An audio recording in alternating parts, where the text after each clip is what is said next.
Chapter 97. Fan Xian held Sija's hand as they walked out of the bookstore. Suddenly, he thought of something. He turned around and said to shopkeeper Yi in a sincere tone, "About the matter we talked about a few days ago, I would like to trouble you to arrange it." Shopkeeper Yi did not understand why this young master was interested in the survivors of Qingyu Hall, but he still nodded in agreement. The 17 shopkeepers had long since grown accustomed to life in the capital, working for various manners. Although they could not run their own businesses, their lives could be considered wealthy. Fan Sija asked curiously, "Big brother, what arrangements? Do you know what kind of place Qingyu Hall is?" "Of course I do." Fan Sija had offered a large sum of money to hire this shopkeeper Yi, so of course Fan Sija knew about him. He said, "These are the shopkeepers of the Yi family. If I could run a business and have a group of capable people, how great would that be?" Fan Xian was startled. He increasingly felt that he had been too careful. It seemed that the name of the Yi family had long since become a thing of the past.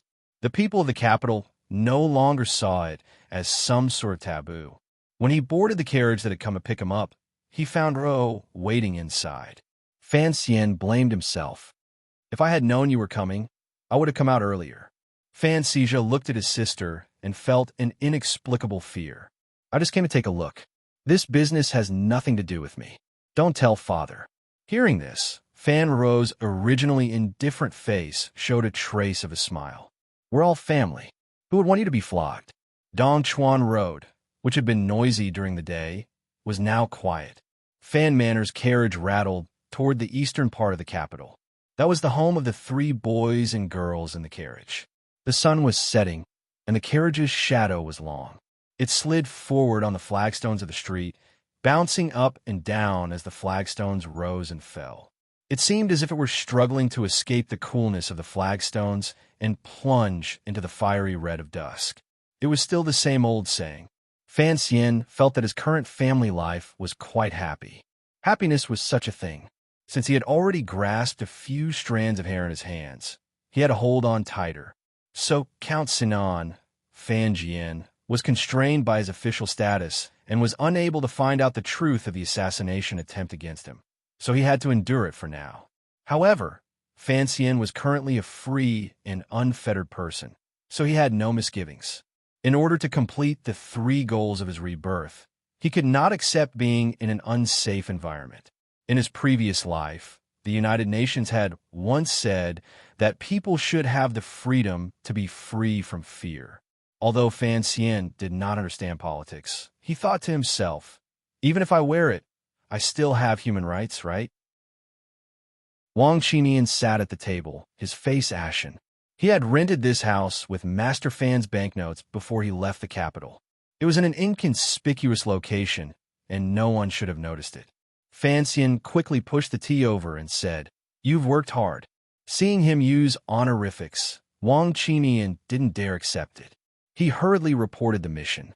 As you expected, when Si Lily and her party returned to the capital, they were intercepted. However, the council was prepared and defeated the enemy in one fell swoop.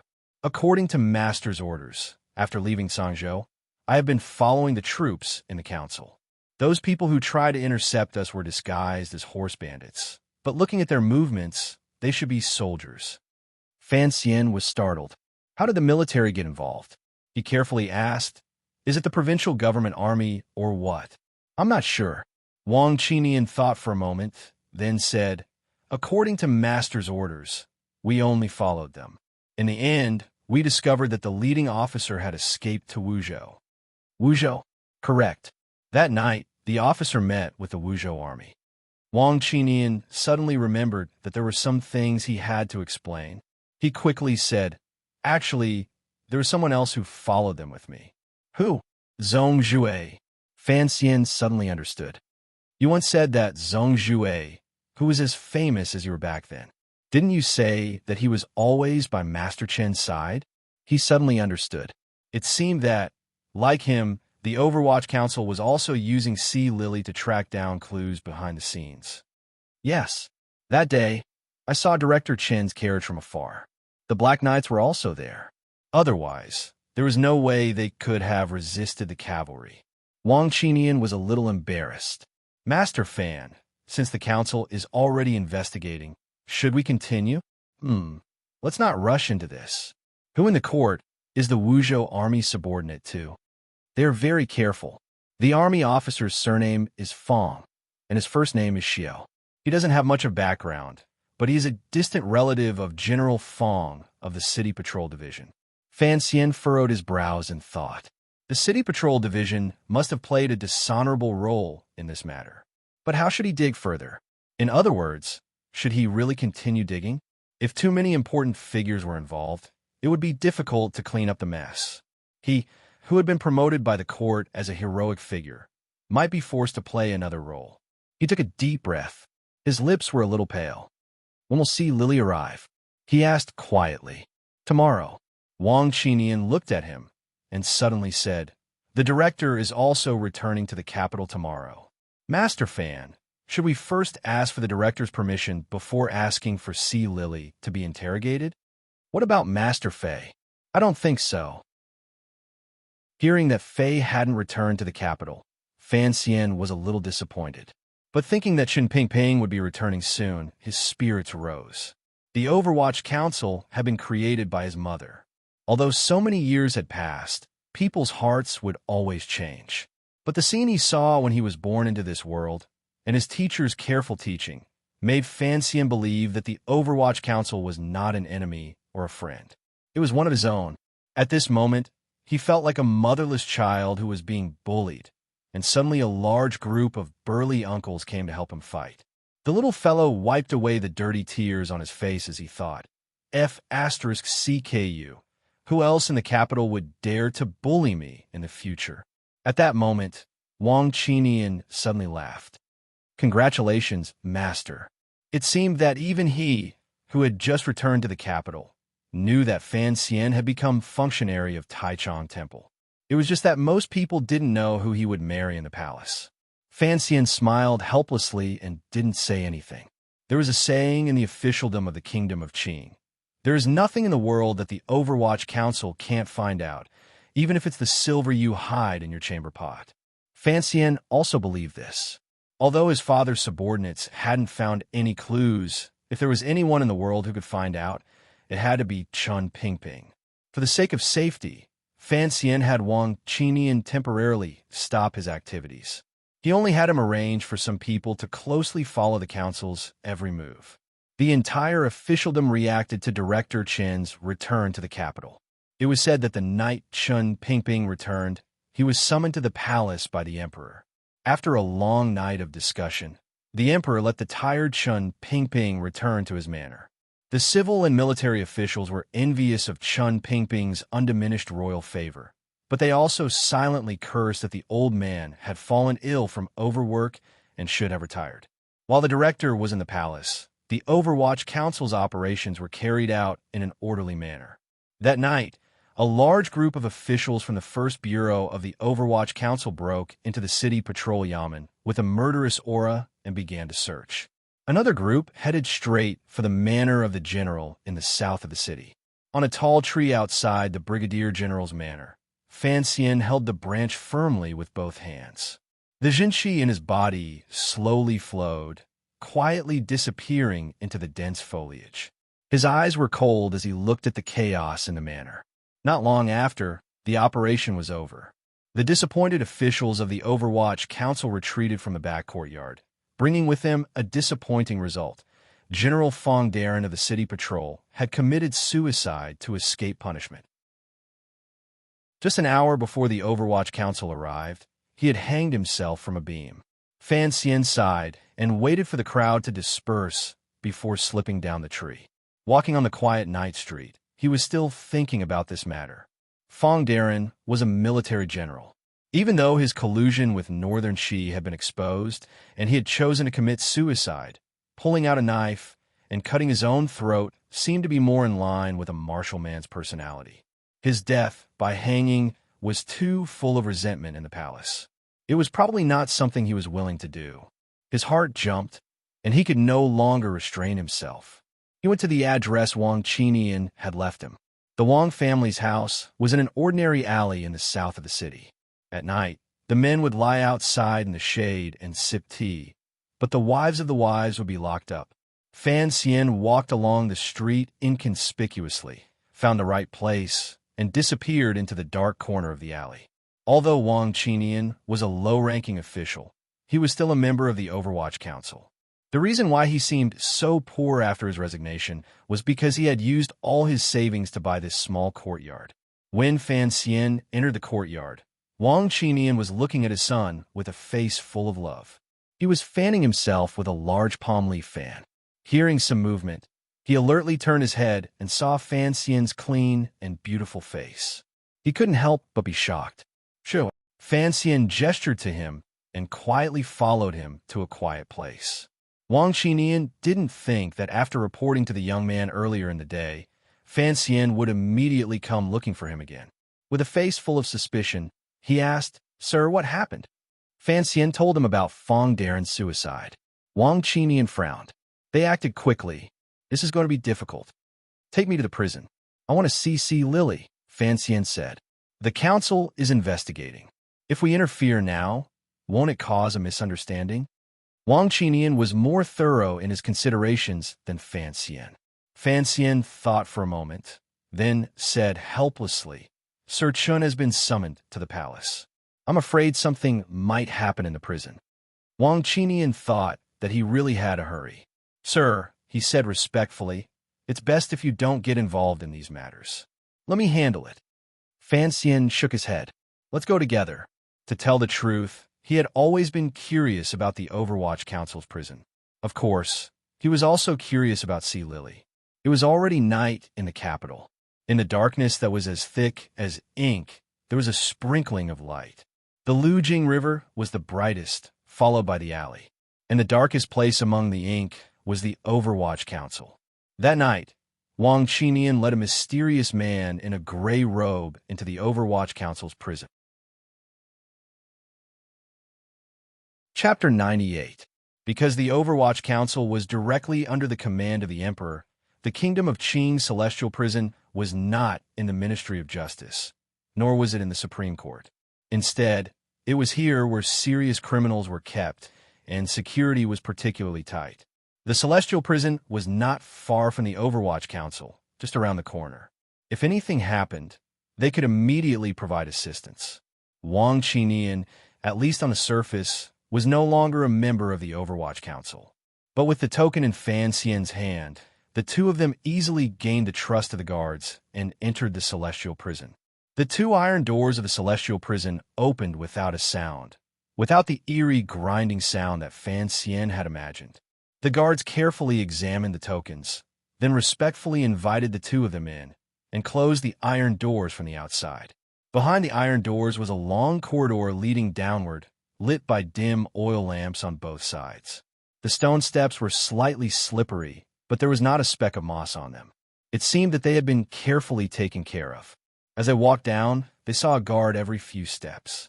They looked unremarkable, but upon closer inspection, Fan Xian found that they were all at least of the 4th level. After walking for an unknown period of time, the air became a little turbid. It blended with the turbid lights in the surroundings, causing one's senses to become a little sluggish. It was as if this place had already broken away from the fresh and clean mortal world and had already reached the Yellow Springs evil land. "Sir, please show us the relevant documents or edicts from the inner palace." A muddy jailer glanced at Wang Qinian. Wang Qinian was very respectful to the jailer and handed over Fan Xian's token. The head jailer looked very old. The wrinkles on both sides of his cheeks had been squeezed into ridges. He took the waist tag and looked at Wang Qinian with a strange expression. "Little Wang, you've been promoted?" Wang Qinian respectfully stepped to the side, revealing Fan Xian, who was completely covered in a gray robe. "Today, I accompanied this sir to the trial." The jailer realized that he could not see their faces clearly, but he knew the weight of the token in his hand. He nodded, took out a key from the table, opened the door next to him, and waved for the two of them to enter. Fan Xian frowned, wondering if he would have to ask Sea Lily through the bars. He did not want to expose his voice in front of too many people, so he turned around and gave Wang Qinian a look. Wang Qinian smiled and shook his head. Seeing the metal door close behind him, Fan Xian asked curiously, "Why are you afraid of him?" Wang Qinian frowned and said, "He was the former head of the 7th Bureau. He spent his entire life in prison. When it was time for him to be released, he would rather come back and continue to be a jailer. He said he liked the smell of blood here. Tell me, how could I not be afraid of such a person?" Fan Xian shivered and thought to himself that the Overwatch Council was indeed a nest of freaks. Back then, his mother had paid for such a monstrous organization. He really didn't know what she was thinking. Following their previous directions, the two of them easily found the cell where Sea Lily was being held. Looking at the beautiful woman behind the bars, Fan Xian frowned. A weak woman locked up in such a frightening place. Yet her sitting posture and expression remained calm. It seemed that she had been trained in Northern Qi.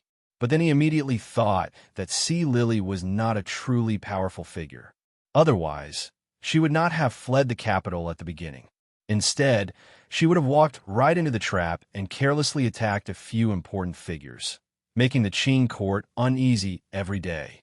Fan Xian did not know that his reasoning was exactly the same as that of the official who had escorted Sea Lily back to the capital. He took off the gray robe covering his head and looked at Sea Lily. "Miss Lily," he said gently. Sea Lily had long known that someone was coming. She had just arrived in the capital today, and someone had already come to interrogate her. It seemed that she was very important, so she deliberately put on an indifferent expression. But she had not expected it to be Master Fan. Master Fan? Sea Lily was astonished, but she forced herself not to cry out. "Miss C, it has been over a month since we parted at the Drunken Immortal Tavern. I did not expect to see you again under such circumstances." Thinking back to when they had shared the same bed, their fingers full of sweetness and tongues entwined, he had never imagined that this woman was a spy from Northern Qi. Sea Lily seemed to have thought of something, and her face darkened. "I did not expect Master Fan to be so unfathomable." Fan Xian sighed faintly. The thin jade rustles at the head of the river. The wind is clear, and the dew at night is autumn. The immortal steed stands by the side, all first-rate in the world. I had thought that even if you and I had only coincidentally met on a reverse journey, it could still be considered fate. I really do not understand why you would have the heart to do such a cruel thing to me. This poem had been written by Qian Weiyan in his previous life. To Zhu Sai, it was about being virtuous and free from vulgarity. Fan Xian thought that since Sea Lily was famous in the capital, and had always been known as a talented woman, and had always lived under the loving gazes of the people, she should have been virtuous and virtuous in her bones. At this moment, he deliberately sighed in order to weaken this female spy's will. Unexpectedly, Sea Lily slowly lowered her head, as if she had not been touched. Fan Xian sighed again.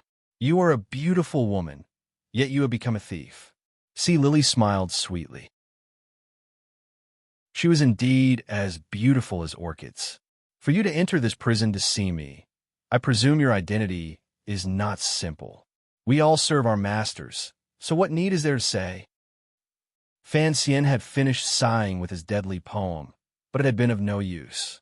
He smiled bitterly, thinking that not every woman could be so easily intoxicated by such a scene. He had been a little too absurd. He steadied his mind, and a small medicine bottle appeared in his hand. He threw the bottle in and said coldly, "This is poison. Someone will come to extort a confession. If you don't want to suffer, swallow it yourself." The small medicine bottle rolled on the hay and stopped next to Sea Lily. Sea Lily picked up the small porcelain bottle and held it tightly. She had never imagined that the gentle and amiable Fan Xian would, in the blink of an eye, become a demon tempting her to die. If she had wanted to die, she would not have fled the capital in the first place. Fan Xian had calculated this. He looked into her eyes and said softly, "Since you want to kill me, should I still cherish you? Your thinking is too absurd and laughable. Since I have pointed out a path for you to suffer less, why don't you thank me? How can someone so afraid of death be worthy of being a spy?" Sea Lily gritted her teeth in anger. She raised her head, full of hatred. Her deep eyes pierced through her slightly messy hair and stared at Fan Xian's face. Fan Xian's face was calm. There's no need to talk about risking one's life. Actually, you're not stupid. You know that even if you confess to the high-ranking officials of the court who colluded with Northern Qi, you will still die in the end, so you might as well grit your teeth and not say anything. See, Lily suddenly felt that Fan Xian's voice was getting further and further away, softer and softer, but also more and more terrifying. I'm not a person of the court. I simply want to find that person and get my revenge. I'm willing to make a deal with you. Other than believing me, you have no other choice, Fan Xian said lightly. Fan Xian said lightly, but his tone was incomparably sinister. His voice grew lower and lower, as if he was talking to himself.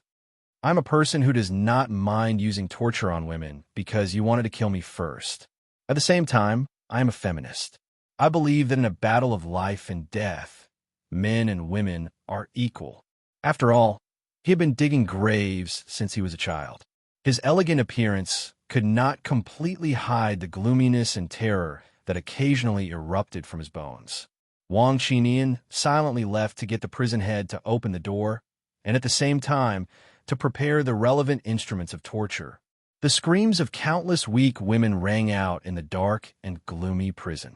After a long time, Fan Xian frowned slightly and looked at Si Lily, who had fainted on a pile of hay.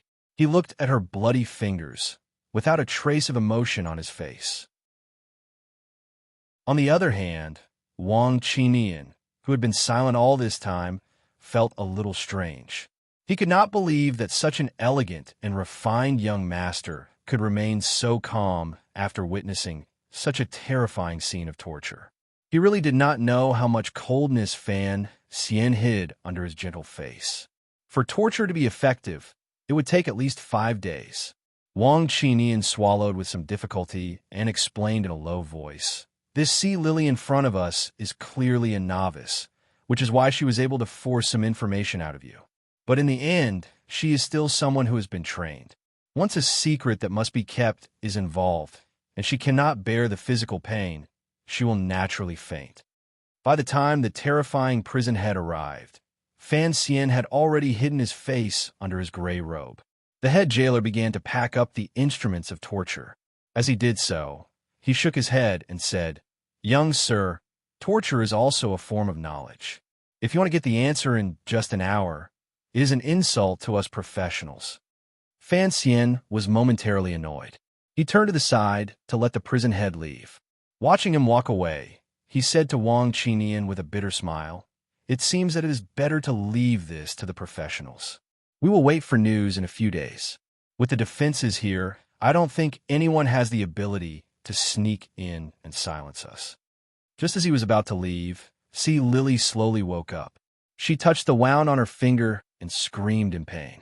Her lips and hands, which usually played with strings on the pleasure boat, had been destroyed today. Her lips could only make pitiful sounds. Fan Xian paused for a moment and turned to look at her through the bars. Si Lily bit her lower lip. Her face was pale, and cold sweat had already soaked her hair. Her eyes were like those of a wounded lioness. She stared fiercely at Fan Xian's face, as if she wanted to imprint his face into her mind. Fan Xian stood silently and looked at her. Wang Qinian tactfully took the initiative to put some distance between them. "Put away the medicine I gave you just now. Next time, if you really can't stand the torture, take it." Fan Xian used death to test her for the second time. His tone was very indifferent. Si Lily could no longer hold back her tears. She looked at him with hatred in her eyes. Chapter 99. A damp smell, mixed with the stench of fresh blood, began to ferment outside the cell at the end of the corridor. A man and a woman who had been pretending to be affectionate in bed a month ago had long since switched roles. Fan Xian looked at the woman's wretched appearance and frowned slightly. At first, he thought he would be like what was written in the novels of the Ming and Qing dynasties, having a wonderful time with this woman, or perhaps like by Letian, taking her home. Who knew that the story would end so hastily before it had even begun? But there was nothing to lament about. Since she wanted to kill him, If he did as Fei Jie had said all those years ago and showed excessive sympathy, it would be extremely irresponsible to himself and the people around him. Meeting those two venomous gazes, Fan Xian explained gently and calmly, I believe that for something like life, if you can control it, you should control it. That is why I gave the poison to you. You should know that your death is of no benefit to me, so there is no need to look at me with such a gaze. I still pity you, but I will not feel guilty. The heads of my 3 guards were smashed into smashed watermelons by your people. Who would feel guilty for their deaths? He waved his hand. Perhaps you don't believe me, but I used to hate the heavens. I thought I had been doing good all my life, but in the end, I received the most wretched ending. If hatred was of any use, I would have long ago punched millions of holes in the heavens. So I later understood that while you still have the ability to control your own body, you must be grateful that you still have a life to live. Sea Lily remained silent. She only gently raised her wounded hands, not letting them come into contact with the coarse grass. Miss C, think about it. Nothing in this world is more important than your own life, Fan Xian said calmly. Fan Xian calmly said, You are a man of Qing, yet you work for Northern Qi. To be able to give up so much, presumably it is not for money, but for revenge or something like that. I don't know if the rumors about you in Jingdo are true, but if you want to do something, you must ensure your own survival. And if you want to live at this time, you must pay a certain price. Sea Lily suddenly raised her head.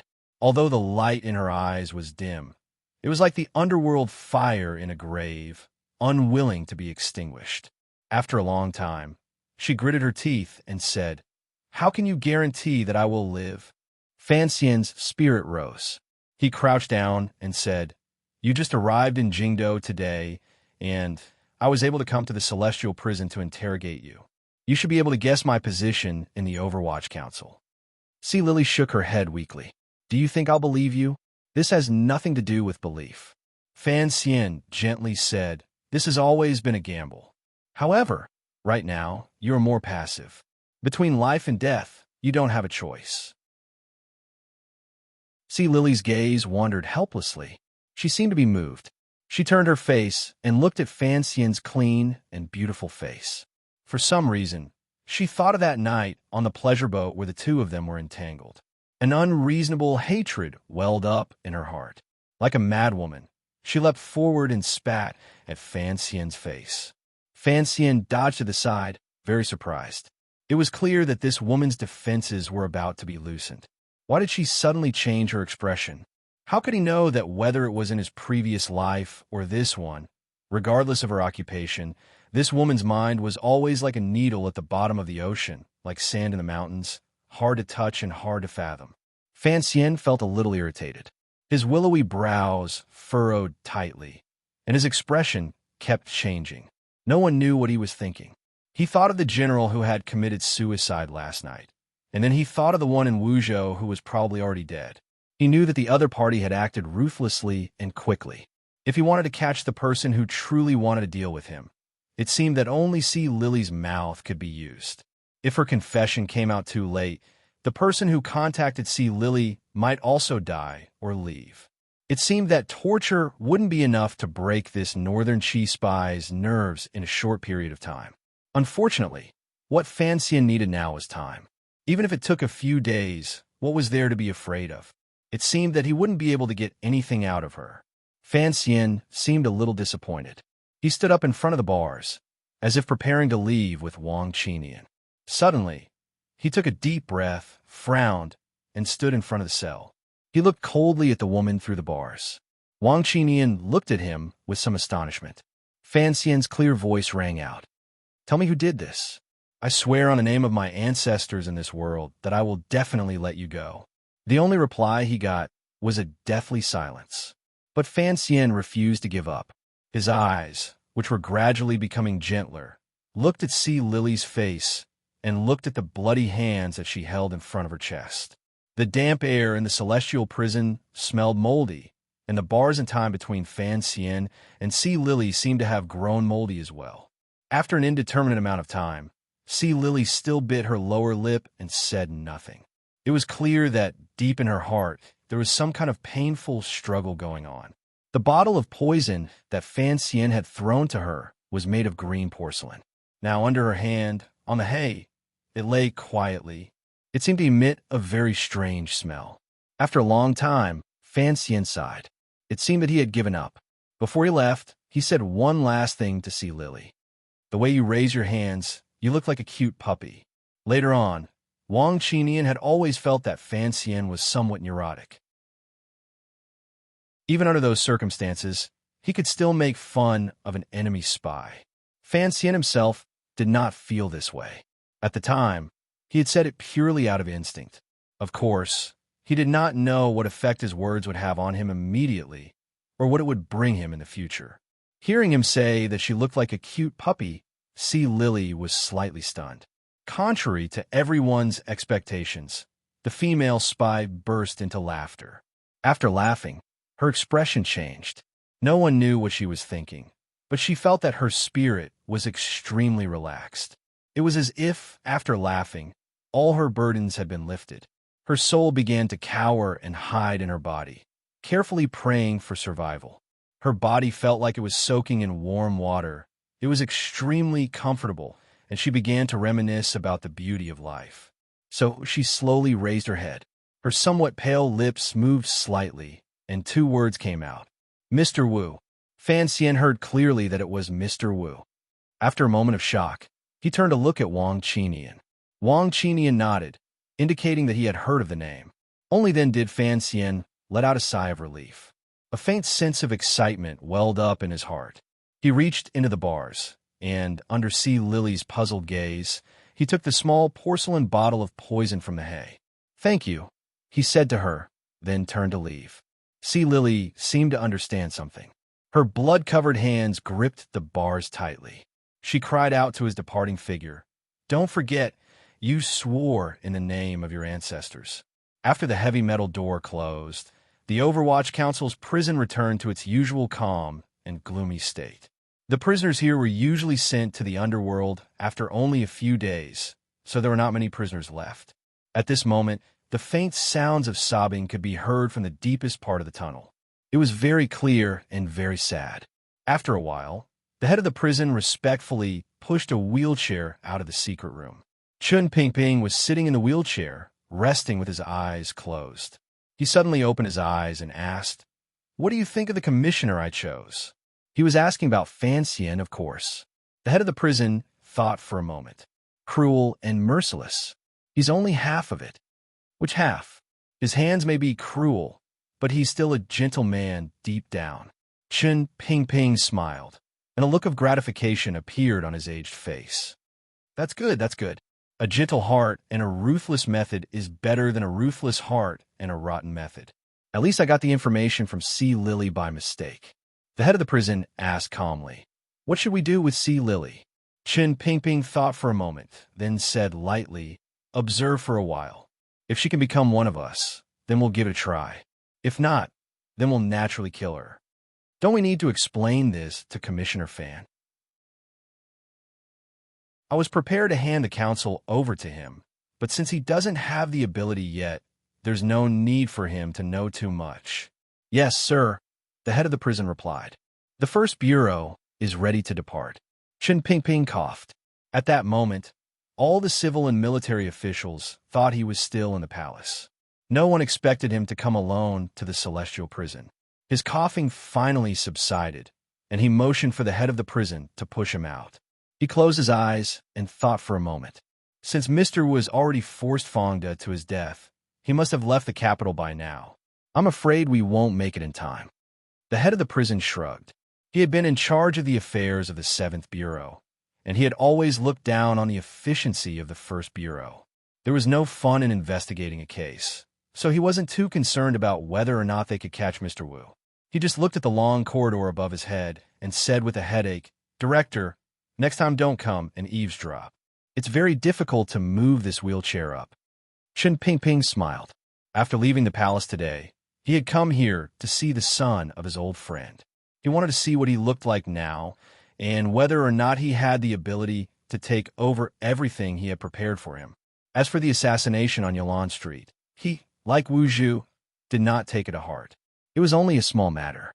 If Fan Xian had died like that, naturally, there would be no need to worry. The more important aspect was to see the special qualities Fan Xian displayed in handling this matter. This was a test.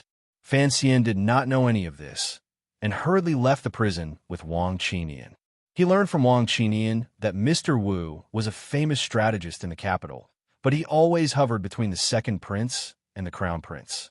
He did not seem to have any clear inclinations, but according to rumors, many things in the bureaucracy were related to the terrifying shadow of this middle-aged man. Fan Xian raised his eyebrows slightly, and his good-looking face became slightly serious. He knew that the man was an old fox and would certainly want to cut off all the clues. By this time, he might have already learned to live in seclusion in some mountain. The so-called strategist loved to do this sort of thing. After 7 or 8 years, when the matter had died down, he would run out and continue to throw out a bellyful of evil tricks. How can you be sure that what C. Lily said is true? Wang Qinian asked. Fan Xian calmly replied, It's simple. If that Wu Bowen is still in the capital, then it is not him. If he has already run away, then it is him. It was a very simple judgment, and perhaps the closest to the truth. There were too many things in this world that were complicated by the stupidity of human beings. Wang Qinian nervously asked, Then are we really going to let C. Lily go? Sir, you don't have that kind of authority right now, but before. Although the people of the Overwatch Council did not respect ghosts or gods, they had great respect for the existence of their ancestors. Fan Xian did not answer him. He only thought to himself that his ancestors in this world did not seem to have much to do with him. He knew that it was not a good time for him to make an appearance. So he had Wang Qinian inform the First Bureau. Mutai knew who Fan Xian was, and should believe what Wang Qinian said. When the two of them parted, Fan Xian discreetly nodded at a dark corner of the street, confirming the name Wu Bowen with that person. After making these arrangements, Fan Xian slowly returned to Fan Manor. He climbed over the wall and quietly lay on his bed, waiting for the news the next day. When Wang Qinian entered the Overwatch Council, he was surprised to find that his colleagues in the First Bureau were all ready to go. He couldn't help but be surprised. Mutai looked at him and smiled. That night, there was nothing to do in the capital.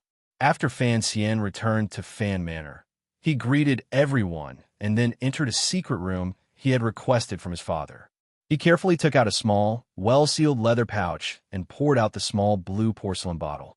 The bottle was made of green sand, and its opening was larger than that of ordinary porcelain, so it could contain a faint fragrance. Fan Xian had spent a lot of effort to make C. Lily lower her guard. He took out a clay jar from the corner of the wall and opened the lid. A wave of fragrance assaulted his face, almost making him dizzy. He put the small blue porcelain bottle back into the jar and returned to his bedroom. His legs were wrapped in a thin silk quilt, and he fell asleep uneasily.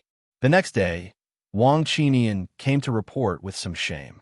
He said that Wu Bowen had long since left the capital. He had expected this, so he was not disappointed. About 18 miles away from the capital, there was a manor. In the distance, the snowy peaks of the Tsang Mountains could be seen. Even though it was early summer, the manor was still very cool. The grape trellis had already sprouted its leaves, and the scenery was pleasing to the eye. Wu Bowen, whom Fan Xian had painstakingly interrogated, was now sitting leisurely on the grape trellis.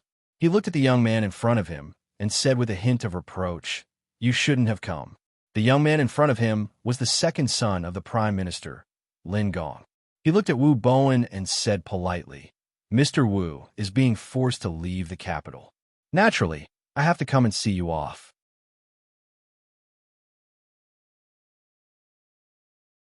Chapter 100.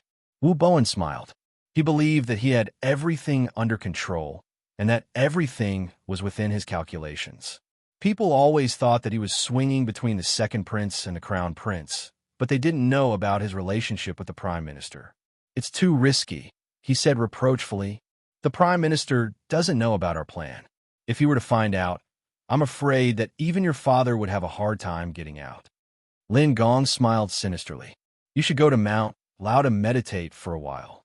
When the capital makes a fuss, the crown prince will know that he has to rely on the Lin family in order to rule the world. That's right. Wu Bowen looked worried. Ever since the news of the young lady's marriage, the empress has become much colder. I don't know if it's because the eldest princess can no longer control the palace treasury. From the incident of the prime minister's illegitimate daughter at the beginning of the year to the marriage appointment, Wu Bowen felt that His Majesty had been trying to humiliate the prime minister, perhaps in preparation for the crown prince's future succession. As expected, the crown prince began to drift away from the prime minister's manor. So he secretly planned this plan. Not only could he kill Fan Xian and temporarily stabilize the situation in the palace treasury, but he could also make the crown prince fall into an unstable environment of rumors, forcing the Eastern Palace to re-establish a close relationship with the prime minister's manor. But from the beginning, the prime minister had been strictly against this plan, but the second prince had been very enthusiastic. A young master and a strategist began to secretly manipulate these matters, using the name of the prime minister to move the Fong brothers, who had been hiding in the army for a long time. But Wu Bowen had never expected that Fan Xian would be able to escape such a terrifying attack, and even kill the 8th level ace, leaving behind an unerasable trace. But the situation was still under control. General Fong had been silenced. Even if the Overwatch Council found out that he was the mastermind, they wouldn't be able to trace it back to the prime minister. So Wu Bowen told the second prince, Lin Gong, to hurry back to the capital. Lin Gong smiled proudly. I've been managing this manor for a long time. Even if the palace guards or the Overwatch Council came, it would be extremely difficult for them to come in and capture anyone. Furthermore, we've been so secretive. Who would know that we were here? Wu Bowen thought for a moment. It was indeed so. After he relaxed, the inescapable air of a famous scholar appeared again. He waved his paper fan at the grape trellis above his head and said with a smile, "This grape trellis is very elegant, but reminds me of a joke." What joke? There was an official who was henpecked. One day, his face was scratched by his wife. The next day, the governor asked him what was going on. The official replied awkwardly, saying that he was enjoying the shade under the grape trellis last night, but the trellis unexpectedly fell and scratched his face. The governor was furious and shouted, "This must have been done by your family's shrew. How dare you? Quickly summon the bailiffs to bring your wife here." At this moment, no one expected that the governor's wife was eavesdropping from the back of the court. In a rage, she rushed into the court and berated the governor. The governor panicked and hurriedly said to the official, "You can leave first. My house's grape trellis has also collapsed." After telling the joke, the two of them burst into laughter. The second son, Lin Gong, had naturally heard this joke before. However, he understood the meaning behind it. Was Mr. Wu implying that his father was henpecked? But his mother died early. Could it be that the prime minister was afraid of the eldest princess? Lin Gong was a little angry. Just then, out of the corner of his eye, he saw a black shadow appear in the garden. It was a blind man with a piece of black cloth covering his eyes. In his hand was an iron drill with blood slowly dripping from its tip. Lin Gong and Wu Zhu stood up abruptly. They knew that this person had snuck in without a sound, and that all the experts outside must have died to this iron drill. Thinking of how none of the experts in the manor had even cried out before they died, Lin Gong felt a chill in his heart. He shouted in fear, "Who are you? Let's talk." Wu Zhu didn't answer him. Like a ghost, he rushed over from the other end of the garden. Lin Gong roared, unsheathed the flexible sword at his waist, and swung it down. Wu Zhu leaned to the side, dodging the tip of the sword. His whole body was pressed against Lin Gong's face. The two of them were very close, and it looked somewhat strange. There was a splat. Fresh blood dripped from the iron drill sticking out of Lin Gong's back. He looked at the black cloth in front of him, his eyes full of fear and disbelief. He was the son of the prime minister, and this person didn't even give him a chance to speak before killing him. The iron drill had already pierced through Lin Gong's chest, and then Wu Zhu's whole body was pressed against it. Lin Gong's body slid back a few inches on the iron drill. It was a terrifying sight. With a ripping sound, Wu Zhu calmly pulled the iron drill out of Lin Gong's body. He seemed to be moving very slowly, but in reality, he was quickly moving 3 steps to the side, avoiding the fountain of blood spurting from Lin Gong's chest. The iron drill pierced right through Lin Gong's heart. Blood sprayed out from the small hole. It was a very beautiful sight. Seeing this bloody scene, Wu Boan's face was deathly pale, but he tightly covered his mouth, not allowing himself to make the slightest sound. He saw the black cloth covering his opponent's eyes and knew that he was blind. He was trying to bluff his way through. Wu Zhu tilted his head slightly, turning around to look at him. Wu Boan's heart surged with intense despair, but a trace of a bitter smile appeared on his face. He tried to make his voice as steady as possible. "I am not one of the Prime Minister's men." This warrior knew that selling his life to others was not necessarily a promising thing. "I am Wu Bo, and I have a wide circle of friends in the capital. If you still have your ambitions, why not?" His voice stopped abruptly, and he looked down with difficulty at the iron drill that had already pierced through his throat. He did not understand why this assassin would not want to hear him out. He was a weak scholar, not a threat. Besides, he considered himself not only a strategist, but also a peerless orator. If this blind assassin was willing to hear him out, he would not kill him. He still had many important things to do in his life. How could he die like this? But the strategist Wu Bo and had died so easily. Wu Zhu had lived in this world for more than 30 years, but he had never understood why. Whether it was in Dongyi, Northern Wei, the capital, or here, every time he was about to kill someone, these people always liked to talk incessantly. The young lady had once said, "Swords are always more powerful than words." Wu Zhu had always thought he understood the meaning of these words, but he did not understand why the people of the world did not understand this principle. Wu Zhu put away the iron drill and walked out of the garden, a little lonely. After he left, the grape rack finally could no longer withstand the murderous aura of Wu Zhu's quick movements. With a crack, it fell over the 2 corpses. The green leaves covered them, and the old vines were entwined together. For the next few days, there was no other news from the Overwatch Council. Mu Tai had come to Fan Manor once to flatter him, but Wu Boan, who was not famous, but was actually a very powerful strategist, had suddenly disappeared. Fan Xian did not seem to be in a good mood, so when Mu Tai's hand landed lightly on his leg, he did not leave a good impression. Count Sinan's secret agents also quietly joined the search party, but they still came up empty-handed. When Wang Qinian reported the failure of the operation, Fan Xian had no choice but to put the matter aside for the time being. He forced his thoughts to focus on his sister, the bookstore, and the chicken leg. He patiently waited for Uncle Black Cloth's next move. That afternoon, he forced himself to take his sister and Xija to King Jing's manor. Unexpectedly, King Jing was not there. Crown Prince Li Hongsheng said helplessly, "Father, my son went to the palace today. He said the Empress Dowager missed him." Fan Xian laughed and did not think too much about the matter. He and Li Hongsheng went to the back garden under the pergola, eating some fruits and chatting to avoid the heat of early summer. None of them were outsiders, so the prince's youngest daughter, Princess Rojia, who Fan Xian had once been very interested in, was also there and did not avoid anything. Fan Xian looked at the girl and could not help but feel a lingering fear. When he had heard Ro talk about the story of the stone, he had wondered if the princess would develop some sort of affection for him after finding out that he was the author of the story of the stone. But after seeing Rojia, Fan Xian immediately dismissed that thought. The princess was very beautiful. Her little face was rosy, and she was also very gentle and polite. In fact, she was the most gentle woman Fan Xian had ever seen since he came to this world. But Fan Xian still resolutely turned his nose to the sky and did not look at her in the slightest. This was because this princess had just turned 12 this year and was an incomparably pure and unripe fruit. She could not even be considered a young girl. Fan Xian was a man of many emotions, but he was not a promiscuous person.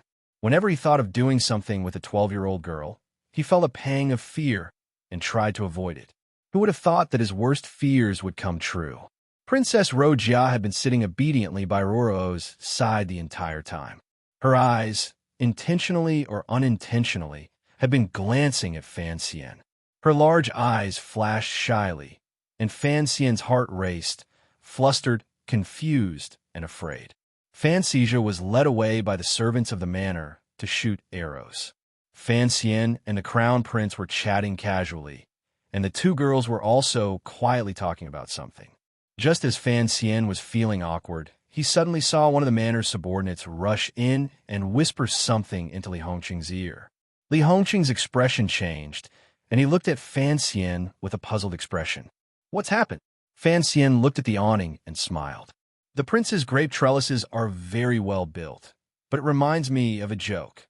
The crown prince did not give him a chance to show off his little talent in front of the girls. With a serious expression, he pulled him aside and quietly said, "Something has happened." Chapter 101. What is it? Fan Xian knew that it was not a simple matter. Otherwise, Li Hongqing would not be so nervous. But he still forced a smile. "As long as your grape trellis is intact." Strangely enough, Li Hongqing had long since reached marriageable age, but for some reason, he had never taken a wife. "I don't have time to joke with you." Li Hongqing's face darkened. "Yesterday, there was a murder in a manor at the foot of the Tsang Mountains. Wu Bo and the second son of the Prime Minister, Lin Gong, were both killed." Fan Xian turned pale with fright. "What?" Li Hongqing said, "Yes, your future brother-in-law is dead." Fan Xian had not thought about the complicated relationship between relatives. He was a little shocked.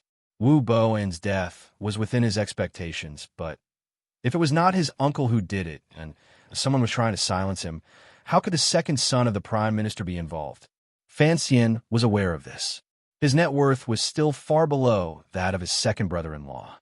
Since Wu Bo and his future brother-in-law had died together, could it be that the person who wanted to kill him was the Prime Minister's father-in-law? He had no feelings for this brother-in-law he had never met, but thinking about what had happened, he could not help but feel a little distressed. After calming down a little, he asked, "How did they die?" Li Hongqing described the scene of the discovery to him. Given the remoteness of the manor, it would have taken a long time for the murder to be discovered. He hadn't expected that the third day would coincide with the announcement of the mountain order. As soon as he entered the manor, he saw the corpses strewn all over the ground. In his shock, he reported it to the higher-ups. Because the dead were the Prime Minister's son and Wu Bo, and who had a special status, the news passed through the capital government and the Ministry of Justice directly to the palace. King Jing entered the palace that day and heard news, so he asked a eunuch he was familiar with to send word back. Fan Xian's heart skipped a beat. King Jing must have known that he would be visiting the manor today, so he took the risk to send word back. It seemed that he wanted to inform Fan Xian. But why did he think Fan Xian needed this information? Seeing his expression, Li Hongqing lowered his voice and said, "The Overwatch Council is looking for Wu Bowen. I heard it had something to do with the assassination attempt on you last time. His death was so strange this time. Be careful not to arouse suspicion." Fan Xian pretended to be shocked and waved his hands. "This has nothing to do with me. Even the Overwatch Council can't find him. How can I find him? If the Prime Minister really believes this, how can I live in the capital?" Li Hongqing saw that he did not seem to be faking it. He breathed a sigh of relief. "If you really did it, I will have to reevaluate your power. I will have to please you in the future." By now, Fan Xian was quite familiar with him. He laughed and scolded. "What kind of shameful statement is that? I only hope that the Prime Minister will not link his son's death to me, or I will have to thank the gods." Li Hongqing said, "I don't think so. Your explanation just now was very convincing. If Sir Qin couldn't catch someone, then it's even more impossible for you to catch him when you've just entered the capital. Even if you did catch him, you wouldn't just kill him to vent your anger." He looked at Fan Xian and said seriously, "I believe you. I will speak to my father on your behalf. I believe that the Prime Minister will not act rashly." Fan Xian sighed. "I'm afraid that the Prime Minister will first have to find a way to explain why the second young master was with Wu Bowen. You should know that Wu Bowen is connected to spies from northern Qi. His crime of treason is already established. Li Hongxing nodded and said worriedly, "It's just that the Prime Minister has lost his son in his old age. If his political enemies use Wu Bowen's matter to attack him, I'm afraid his days will not be easy." Fan Xian stole a glance at the Crown Prince. "Aren't you and the second prince the Prime Minister's political enemies? Why do you have to make it sound so indifferent?" After leaving King Jing's manor and getting into the carriage, Fan Ruo noticed that her brother's expression was not right. She asked with concern, "Are you not feeling well? Or did you get sunburned too much earlier?" Fan Xizha joined in and sat down, fawningly handing Fan Xian his folding fan. Fan Xian was a little uneasy, so he was a little irritated. He said impatiently, "I'm fine." After saying it, he realized that there was something wrong with his tone. He smiled bitterly and explained, "There are some troublesome matters that I need to think about. Don't worry about me for now." After entering Fan Manor, the first thing Fan Xian did was run to his father's study. He found that his father was not at home. Perhaps he had been summoned to the palace. Somewhat uneasy, he returned to his room. When he sat down at the table, he realized that his back was drenched in sweat. In fact, when Li Hongxing described the deaths of Wu Bowen and the Prime Minister's second son, Fan Xian already knew who had done it. In this world, no one was more familiar with Wu Zhu's methods and the traces he left behind. That night, when Fan Xian found out the name Wu Bowen in the imperial prison, he knew that Wu Bowen was already a dead man, but he did not expect that Lin Wan'er's second brother would also die. Although he did not know how Wu Zhu had found Mr. Wu, given Wu Zhu's cold and indifferent personality, it was quite normal for him to kill two people behind the scenes who had plotted against Fan Xian. Wu Zhu was a grandmaster. In his eyes, perhaps the son of the Prime Minister was just like the assassin who had come to kill him in Danzhou, flesh and blood. As long as it did not implicate Fan Xian, Wu Zhu's iron rod was not a taboo. Fan Xian was uneasy. If even King Jing believed that he had something to do with Lin Gong's death, what would the Prime Minister think? He wanted to avenge the death of his bodyguard and the serious injuries he and Teng Zijing had suffered. He had also thought that the mastermind behind the scenes might be the Prime Minister, his future father-in-law. If that was the case, Fan Xian thought that he would kill Wu Bowen as a warning. But he did not expect that Lin Wan'er's second brother would die so cleanly. The Lin family only had two sons, and he heard that the eldest had some problems. Thinking of Lin gave Fan Xian another headache. Even if Wan'er had grown up in the palace and had no feelings for the Lin family, they were still related by blood. This was a fact that could not be denied. He stood up and walked around the table twice. His eyes gradually became determined. He decided that for the rest of his life, he would never let Wan'er know about this. He could not let her know that it was his uncle who killed her brother. In the depths of the incomparably dignified palace, the room of the most powerful man in the world was far less imposing than the territory he governed. The incense in the cauldron gradually dispersed, leaving behind only a thick layer of incense ash. Outside the door, the sun shone in from the west, and the willows that came rushing over the threshold could be counted in the light. The room was paved with light-colored bricks, and on its left and right stood a dozen or so high-ranking officials of the court. Today was not a formal court meeting, so this was not Taiji Palace, but a side hall. The great Emperor of Qing did not sit on the high dragon throne, but chose a chair at random to sit on. Today, the Emperor wore a water-blue silk casual robe with a golden ribbon with a coiled dragon tied around his waist. His jet-black hair was tied up tightly, and only a few strands of silver could be seen at his temples. He sat casually on the chair, lower than the officials standing around him, but his aura made him seem like he was sitting at the highest point of the world, looking down on the millions of subjects beneath his feet. Today, the affairs of the state had come to an end. Only a few old and important officials remained in the room. Chen Pingping sat first on the left. Because he was in a wheelchair, he looked very special. His head drooped listlessly, as if he was about to fall asleep. These officials knew that as the emperor's most trusted aide, Director Chen, he had received an edict that he did not need to attend the regular court meetings. But today's meeting was something he had to attend. Prime Minister Lin Ruofu sat first on the right. Today, he also had special treatment. He sat on a round stool, but his official robe was a bit long, so he looked a bit comical. This world-famous treacherous man was born with delicate features, and his eyes were bright and full of expression. Only his slightly white beard revealed his true age. It could be assumed that when he was young, he must have been a handsome man. Today, his eyes were a bit red and swollen, and his lips were a bit white. Presumably, he had been crying earlier. "My condolences, Prime Minister," the Emperor said softly. The room buzzed with echoes. "You should rest in the manor for a few days. It's also good to send that child off." Lin Ruofu stood up and bowed respectfully. Choking with sobs, he said, "I dare not. It is already a sin to disturb your majesty regarding my son's matter." The other officials also warmly tried to persuade the old prime minister. The dead could not be brought back to life, and so on and so on. Lin Ruofu suddenly said in a loud voice, "Dare I ask your majesty to uphold justice for me, and seek justice for that dead child?" Having said this, he knelt down. That afternoon, he had learned of his second son's death. The prime minister, who had always had a heart of stone, almost fainted. As the saying goes, the old send off the young. How could he withstand such an emotional blow? The emperor's lips curled up without anyone noticing. But no one dared to stare at the emperor's face, so no one noticed this small detail. His Majesty seemed to be a bit surprised by the prime minister's words. Since the attack on Fan Xian's son 2 days ago, another murder has unexpectedly occurred in the capital. Naturally, the capital government cannot escape responsibility.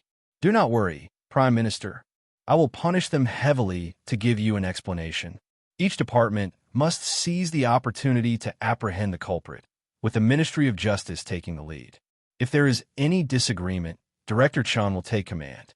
Chen Pingping seemed to be sleeping soundly, but now he opened his eyes and smiled. Lin Ruofu's eyes shone brightly, but it only lasted for a moment.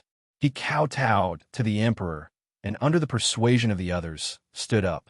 The emperor looked at him calmly. The kingdom of Qing did not pay much attention to etiquette, and the emperor knew that the prime minister's head was not easy to bear. He suddenly frowned and said, "In the previous incident, there was the shadow of northern Qi. They intended to cause a disturbance in the royal court. Could it be that this time it is another foreign thief? Has the forbidden land fallen to such a state? Send down an edict. Have the 3 departments in the north conduct a thorough investigation." He suddenly reprimanded him sternly. "Chen Pingping, you need to put some effort into the affairs of the council. Do you think the 4th Bureau does nothing? This time, you went back to visit your relatives, and it dragged on for an extra month. Do you want the children of the officials in the court to die before you are willing to come back?" The emperor's anger silenced the entire hall.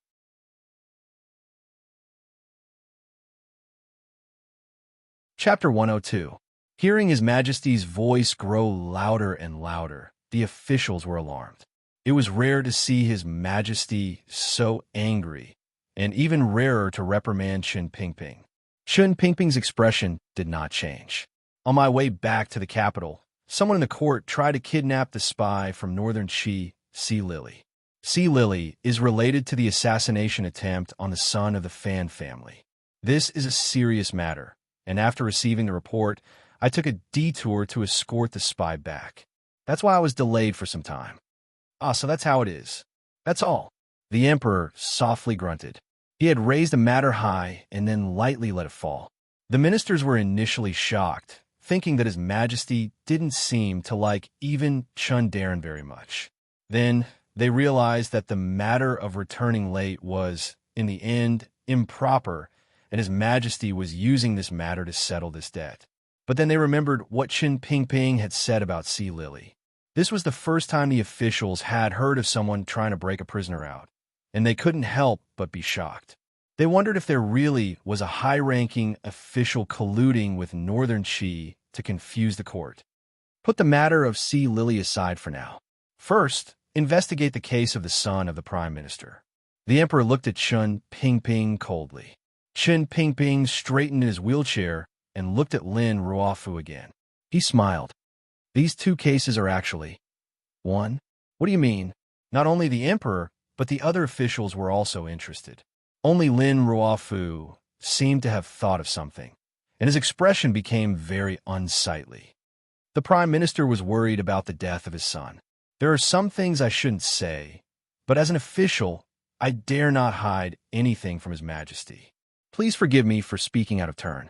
The emperor frowned. Let's hear it. Chen Pingping clenched his withered hand into a fist and covered his mouth with blue veins. He coughed a few times, as if coughing up all the phlegm in his chest. When the second son of the prime minister, Lin Gong, was killed, he was with Wu Bowen. Who is this Wu Bowen? The emperor frowned. Speak clearly.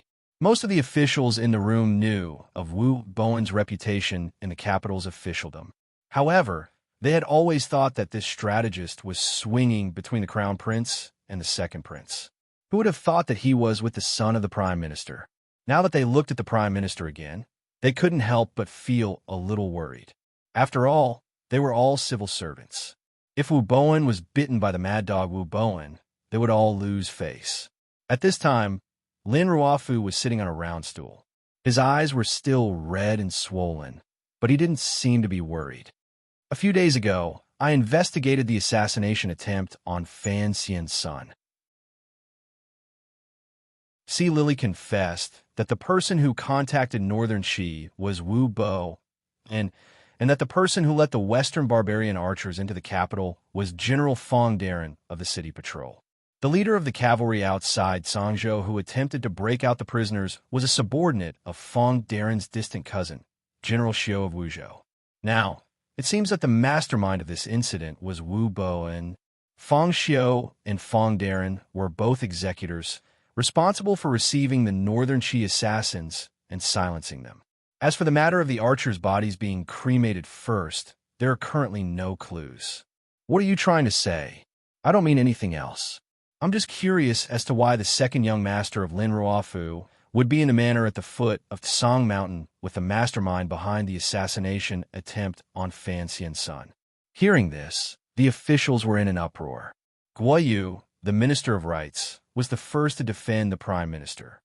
Let's not talk about whether Si Lily could not stand the torture and made a wild accusation, even if Wu Bo, and had something to do with the previous case.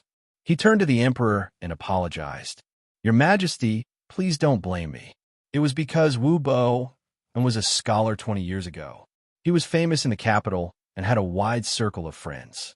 It was normal for the second young master of Lin Ruofu to be in the same place as him. How could you slander the deceased because of this? The prime minister's pain of losing his son has not yet subsided, and yet Chun Fan is spouting such nonsense. It is really unbearable. Unbearable. Lin Ruofu stood up and bowed to the emperor. My son was unfilial, he said in a pained voice. He acted rashly and met with misfortune. But if you say he had such a disloyal heart, I absolutely do not believe it. He continued, I have also met Wu Bowen. He is indeed a talented man. I have also traveled with him to the famous sites around the capital. If he was acquainted with Wu Bo, then it would be related to the murder case. Wouldn't I be unable to escape the suspicion? Correct. An official also shook his head. I have also met Wu Bowen. Looking at his face, he seems quite upright. If he really is a cruel and unscrupulous person, then what does it have to do with the second young master of Lin Ruofu? You should be careful with what you say. Lin Ruofu's face was filled with emotion. If I have anything to do with this matter, then the heavens will hate me. The heavens will hate me. Hearing the prime minister's heavy words, the officials knelt down with him. Seeing the officials kneeling, the emperor rested his chin on his hand and glanced at Qin Pingping. His eyes were full of smiles. In the blink of an eye, the emperor's face turned frosty. He motioned for the officials to rise and sternly said, Qin Pingping has already apologized. He is not finished yet. Allow him to continue. It was always like this in the court. Qin Pingping dominated the court, and the civil officials always liked to group together. Qin Pingping glanced at Lin Ruofu and said, Prime Minister, please calm your anger. I just feel puzzled. The Overwatch Council searched the capital for a day and a night, but they still could not find Wu Bo. Yet the young master was able to drink and chat with this strategist under the grape trellis. Naturally, I want to understand. Whether or not Wu Bo was the mastermind behind the previous case is still unknown. Perhaps he and the second young master of Lin Ruofu had arranged to go to the Tsang Mountains to enjoy the scenery. Chen Piping, we will discuss this matter later. The emperor suddenly spoke coldly, stopping Chen Pingping's statement. Seeing that the emperor was on their side, the officials let out a sigh of relief. But Lin Ruofu's heart was struck by the words discussed later. A wave of coldness welled up in his heart. He knew that the emperor was warning him not to make a fuss. This was a kind of exchange, one that did not require the aid of words, but was understood by both sides. Lin Ruofu trusted Yuan Hongdao's judgment. Gong Er's death had nothing to do with the Fan family, so he remained silent and accepted the truth. After all, if the Overwatch Council pursued the matter of Wu Bo's collusion with Northern Qi, it would be considered treason, and he feared that he would lose his position as prime minister. Earlier, you said that these two cases were one. What do you mean by that? Chen Pingping looked at the officials with an expressionless face. The officials were afraid of the cold look in his eyes and coughed uncomfortably. He said quietly, after the Ministry of Justice and the Council examined the wounds of the deceased and the scene at the time, they determined that the culprit was Sigu Jian from Dongyi City. Therefore, I concluded that the two cases were one. Hearing the words Sigu Jian, even the officials who did not know martial arts were moved. It was no wonder that when they recounted the attack on the Tsang Mountain Manor, they heard that there was only one culprit, yet he was able to silently kill a dozen masters, and each one was fatal. Only Lin Ruofu's expression did not change, as if he had known about this a long time ago. The emperor furrowed his brows. Although he did not care about the four great grandmasters, these transcendent martial arts experts were an existence that was difficult for the dignity of the imperial court to tolerate. Because a few days ago, among the assassins killed by the Fan Clan's son, there were two female assassins.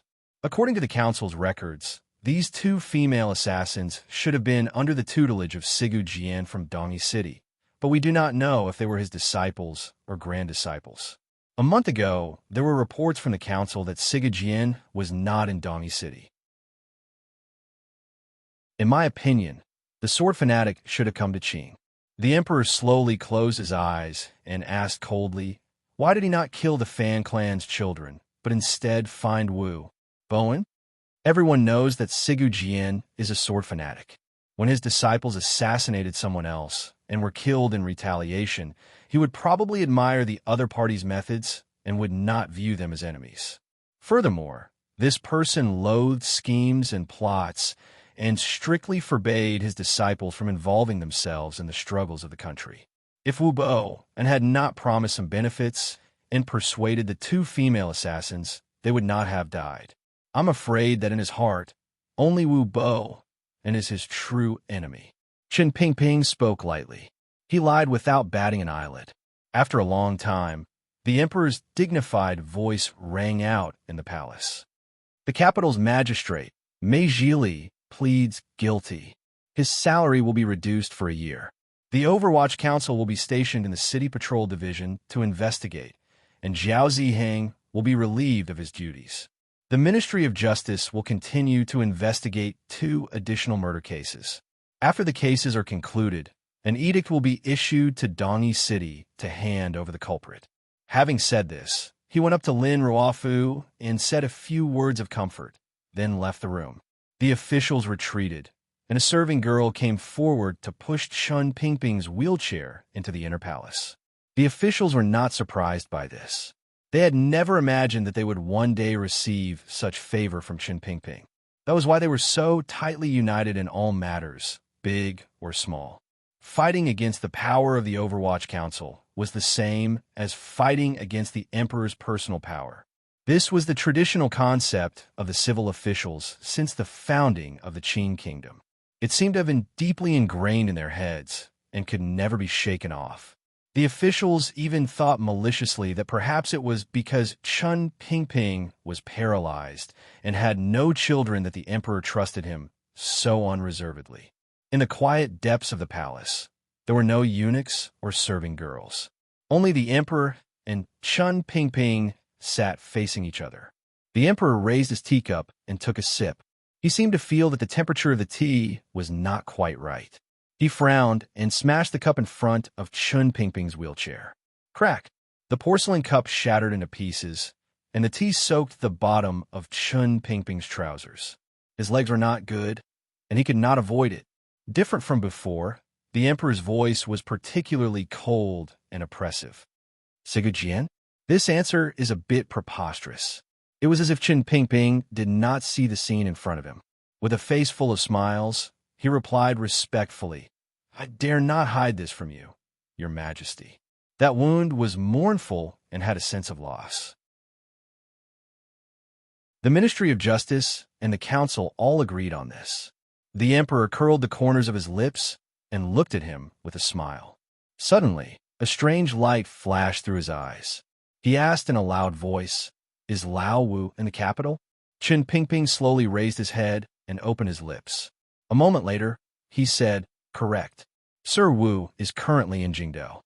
The emperor seemed a bit tired. He rubbed the space between his brows and lightly said, "Just how many things are you hiding from me?" He then sighed and said, "Never mind. Since you even dare to hide the couplet, then you must hide it from the people under heaven. Don't let those people know of Lao Wu's existence."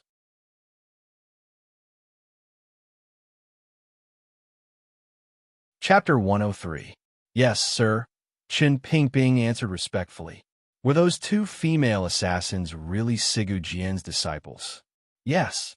The emperor suddenly furrowed his brows and asked, "Would Sigu Jian really not kill the Fan family's son for revenge?" Chun Pingping answered respectfully, "A grandmaster will always have some heirs. He is still training in the Dongi sword pit. As long as Fan Xian does not go to Dongi, it will be fine. I'm also handling this matter." "I know. We didn't finish talking about it the night before yesterday. We will continue today." The emperor half closed his eyes to rest. "It took you so long to return to the capital. Even if you're not afraid of the censor's complaints, I still have to consider the opinions of the people. I know you are throwing a tantrum and are not satisfied with the arrangements you have made for him." Chun Pingping gently rubbed the fingernail of his right hand's ring finger. It was unclear whether he was nervous or excited, but his wrinkled face remained calm. "After this matter, I reckon the Prime Minister will bear a grudge. Although he will believe that it was Sigu Jian who did it, he will always believe that his son died because of Lady Fan. This marriage, I think we should forget about it." The emperor calmly said, "It doesn't matter. King Jing has already entered the palace. For some reason, he likes that kid very much. Don't be fooled by his indifference. If he really wants to protect someone, no one in the court would dare to touch him. As for Lin Ruofu, he is a smart man. After Lin Gong's death, who should he trust? 20 years later, he should make a truly smart decision." "King Jing?" Chun Pingping was a little surprised.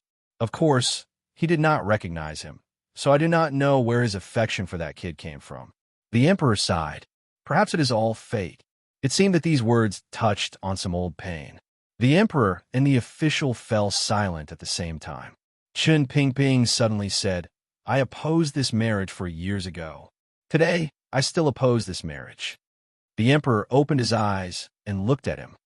"You are younger than me, but you have worked hard all these years and have aged a lot. In the future, you should worry less about these things. The matters of these little fellows are not qualified for you to worry about them." Chun Pingping smiled. "When this is over, I will retire." "What is it, Your Majesty, about that child?" The emperor's tone became indifferent. "In order to leave his mother's things to him, I went through many twists and turns. I pretended to feel sorry for Chun made her a princess, and used this property as her dowry. Then, I asked the Empress Dowager to appoint a marriage. Only then did I give him these things. I have put in a lot of effort. Could it be that you are still dissatisfied? I wouldn't dare." Chun Pingping knew that in order for Fan Xian to be able to regain control of the Yi family, The emperor had used many methods.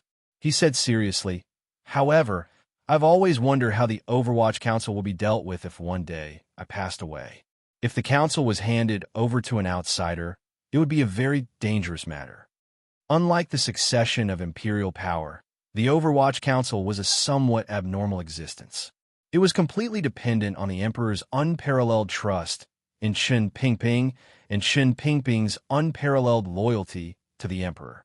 If Chen Pingping died, no matter who took over the Overwatch Council, it could have an unimaginably terrifying effect on the Qin court. If it was handed over to an official, there could be a powerful official who could threaten the royal family. If it was handed over to a prince, there could be an overly powerful prince who could affect the succession of the throne. The emperor closed his eyes again, as if thinking about something. "You think I should hand the council over to him?" "Correct. Since that child is not an outsider, he will not threaten the palace.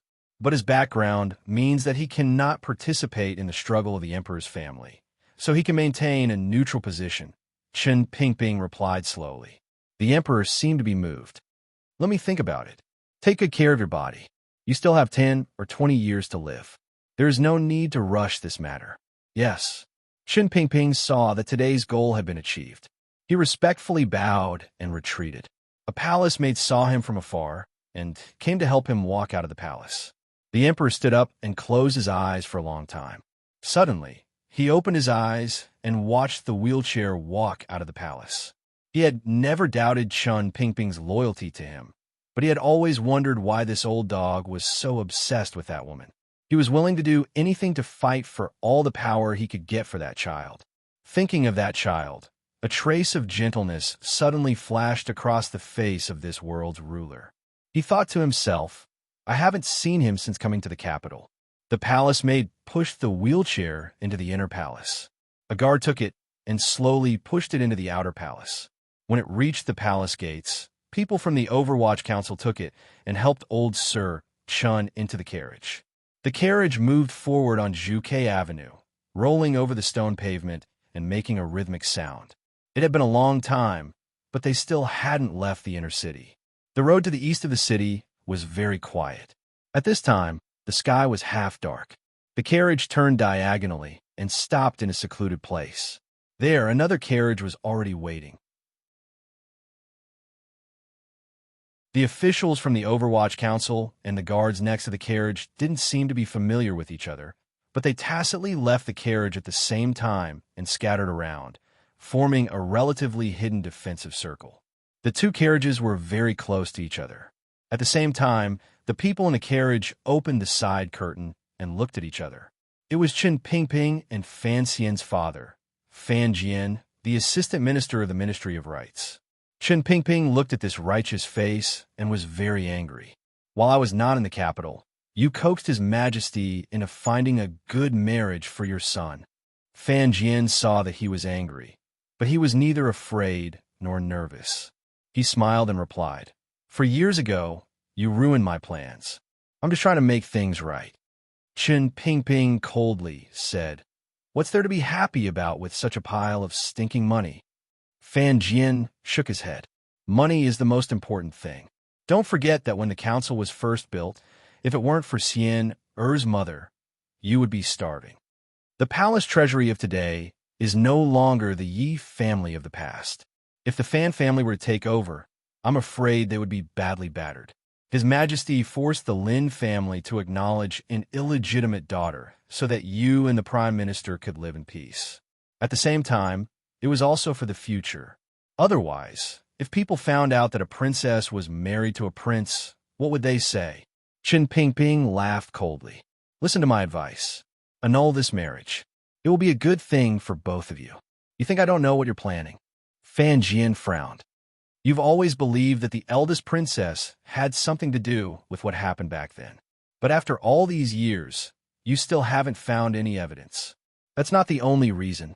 Chen Pingping's face was cold. "Even if His Majesty feels that he owes him, think about it. If His Majesty really did listen to you and return the Yi family to him, what would happen to the council? His Majesty is a great strategist. He would never allow anyone in the world to wield these two national weapons at the same time. Not even him. Fan Jian's frown deepened. If you know all this, then why did you involve my son in this matter? Wouldn't it be better for him to be a rich man? Is it that easy to be a rich man? With you and me in the capital, and the eldest princess having been taught a lesson, the next few years should be very peaceful. Chen Pingping's voice was cold. Don't forget, your son was almost killed a month ago. Fan Jian stared into his eyes. That was my negligence, but it was also your fault. If you hadn't been so angry and refused to return, then there wouldn't have been so much trouble in the capital. Chen Pingping calmly said, if your son had died just like that, would you and I still need to put in so much effort? After a moment of silence, Fan Jian spoke. In this matter, I have paid a far greater price than you. So if you can't make a choice, I hope you will respect my opinion. Chen Pingping thought for a moment, then agreed with what Fan Jian had said. Fan Jian coldly let down the curtain and gave the order. The two carriages went their separate ways. Darkness enveloped the imperial city. In this ink-like background, some people gathered for the sake of benefits, and some gathered for the sake of ideals. Then, they would often separate because of the same two words, waiting for some day or some coincidental reason to come together again. At the foot of the royal city, next to the tall red walls of the palace, a sedan chair walked slowly. Behind it followed a few attendants. The imperial guards at the palace gates saw the sedan chair walk around the palace walls, but no one came forward to question it. It was the prime minister's sedan chair. This was the prime minister's habit. Whenever the kingdom of Qing encountered a problem, he would always have his sedan chair carried around the palace walls. Some people said that he pondered in a strict and quiet environment. Those who despised the prime minister believed that this strange habit of his showed some kind of sick fanaticism for power. In the second year of the Qing calendar, there was a flood in the southern river. The prime minister sat in his sedan chair and circled the palace walls many times. The next day, he presented a memorial detailing the division of labor and procedures for disaster relief. It was clear and powerful, but the most crucial aspect of money was money. The Ministry of Revenue found it difficult to make ends meet. At this time, the palace treasury received a large sum of money from overseas trade, which provided protection for the prime minister's plans. His Majesty was very pleased. People often said that the prime minister was a treacherous man.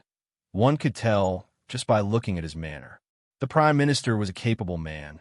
One could tell just by looking at the world. But regardless of whether he was a treacherous man or a capable man, at certain times, he would always return to his most primal role, such as being a father. Today, the prime minister's sedan chair circled the palace walls. No one dared to disturb him, because everyone knew that his second son had died and he was in a bad mood. The night gradually deepened. Red candles and lanterns were lit in the palace. A faint yellow light spilled over the high walls, but this side of the palace walls was still pitch black. The sedan chair slowly walked to a secluded corner of the palace walls. In the distance, a lantern swayed as it approached. As it got closer, it became clear that it was also a sedan chair.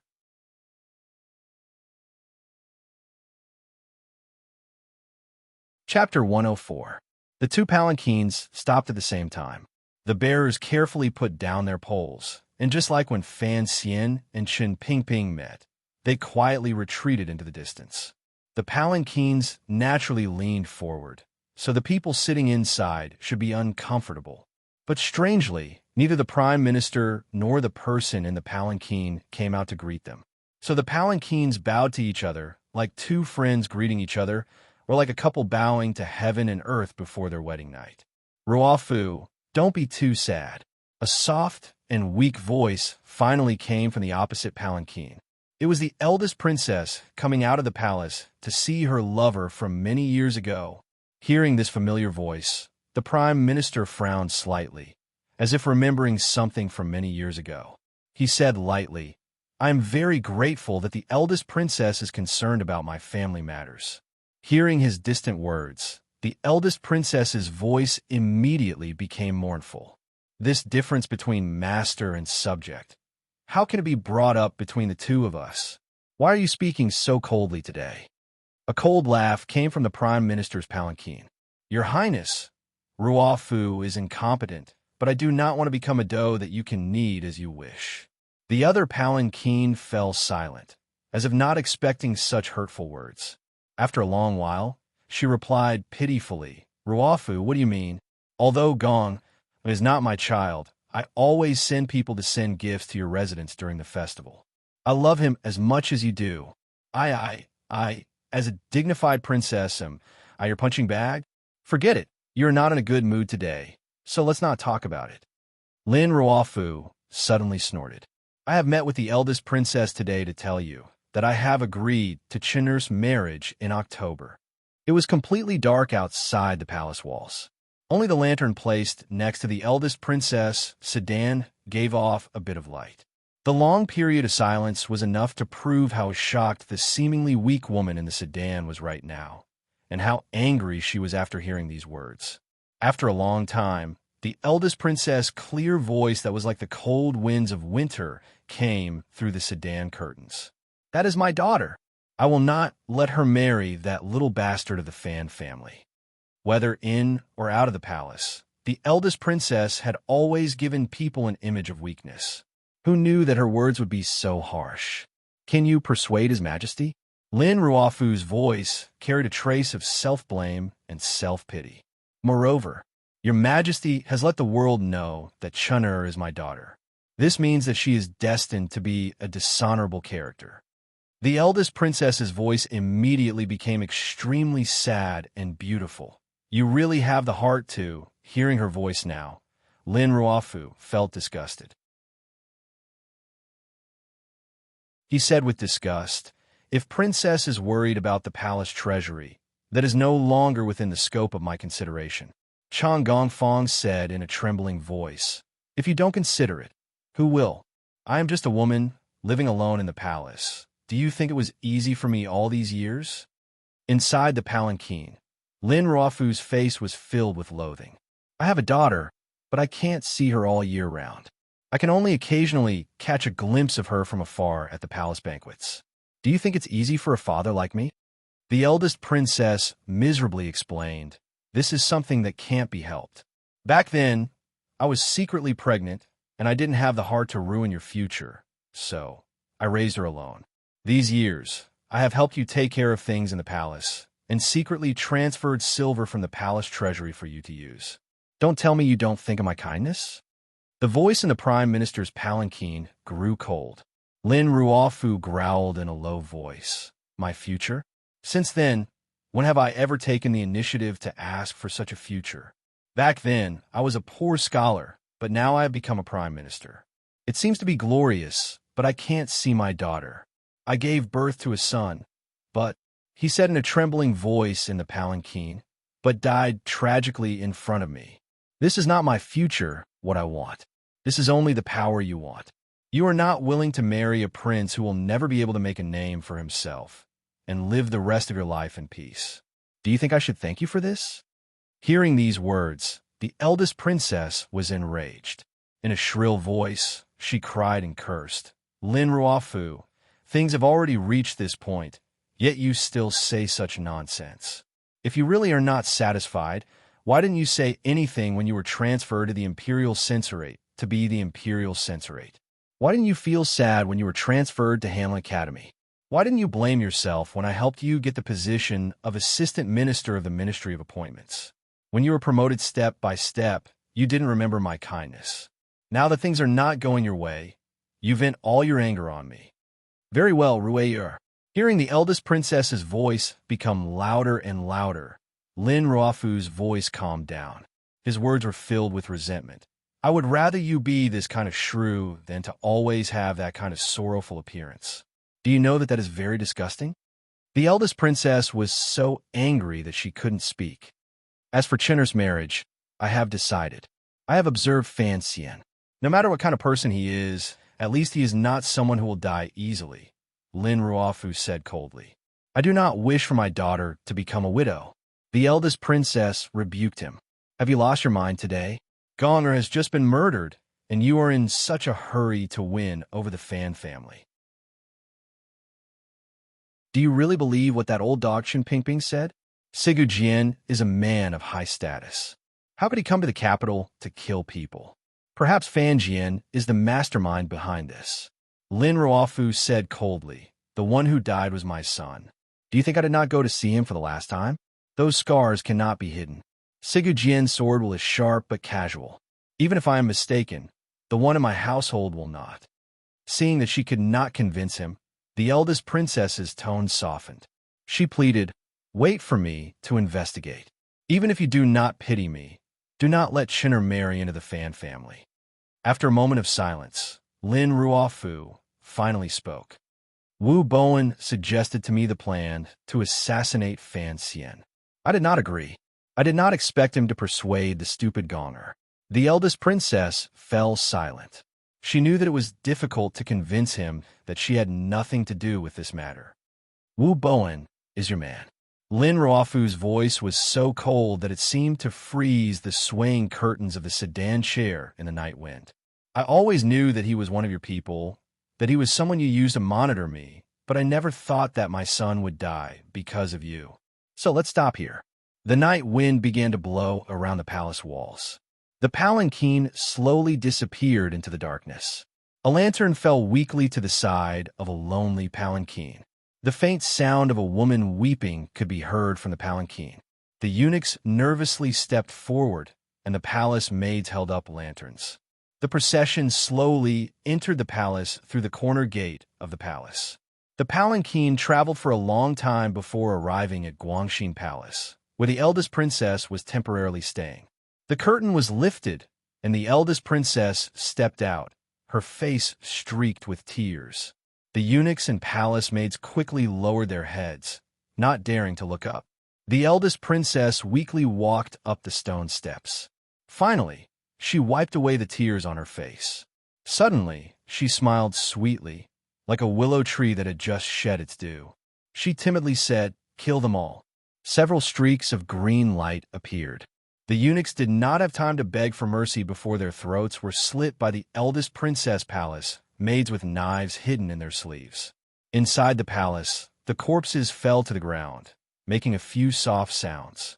The prime minister's manor was not the largest residence in the capital, but it was the wealthiest. Neither King Jing nor the wealthy Marquis Tianling could compare to the prime minister's manor. The main entrance and decorations of the prime minister's manor did not appear to be very luxurious, but those who were truly knowledgeable could tell at a glance that the furnishings within the manor had already been stripped of their splendor, leaving behind only high-class playthings. Just a few chairs could probably be replaced by King Jing's large nursery. Of course, the comparison we're making here naturally excludes His Majesty's residence. His residence is called the Imperial Palace. Who would dare to compete with him there? Lin Ruofu was able to amass so much wealth in a short span of 20 years. Everyone knew that he was greedy and crafty, but His Majesty always turned a blind eye and pretended not to see it. This was a very confusing matter. Walking through the front hall, Lin Ruofu greeted the civil officials who had come to offer their condolences. His expression was somewhat dejected as he walked into the inner residence. The officials knew that the prime minister was in a low mood and did not want to disturb him, so they all took their leave. Only a few officials who had urgent business to attend to waited helplessly. Lin Ruofu seemed to think of them. He walked back and asked what had happened. He forced himself to finish dealing with the matters at hand, then waved his hand weakly to let them go. When these officials left the manor, they were filled with self-blame and indescribable admiration. The prime minister had encountered such a calamity, yet he was still able to put public affairs first. He was truly a rare pillar of the nation. Arriving at the inner residence and entering the study, Lin Ruofu sat at the table and did not say a word for a long time. "Sir, it does not seem appropriate to fall out with the Eastern Palace at this time." Yuan Hongdao, the closest friend of the prime minister and his most trusted advisor, brought him a cup of tea. Today, Yuan Hongdao was wearing plain clothes. Seeing Lin Ruofu forcing himself to stay awake, he couldn't help but feel gloomy. "Let's not talk about this for now," he said. "You should go and rest first." Lin Ruofu shook his head. His wrinkles were filled with deep worry. Now that things have come to this, he said quietly, for the sake of this manor and the people of the Lin clan, I have to make a plan.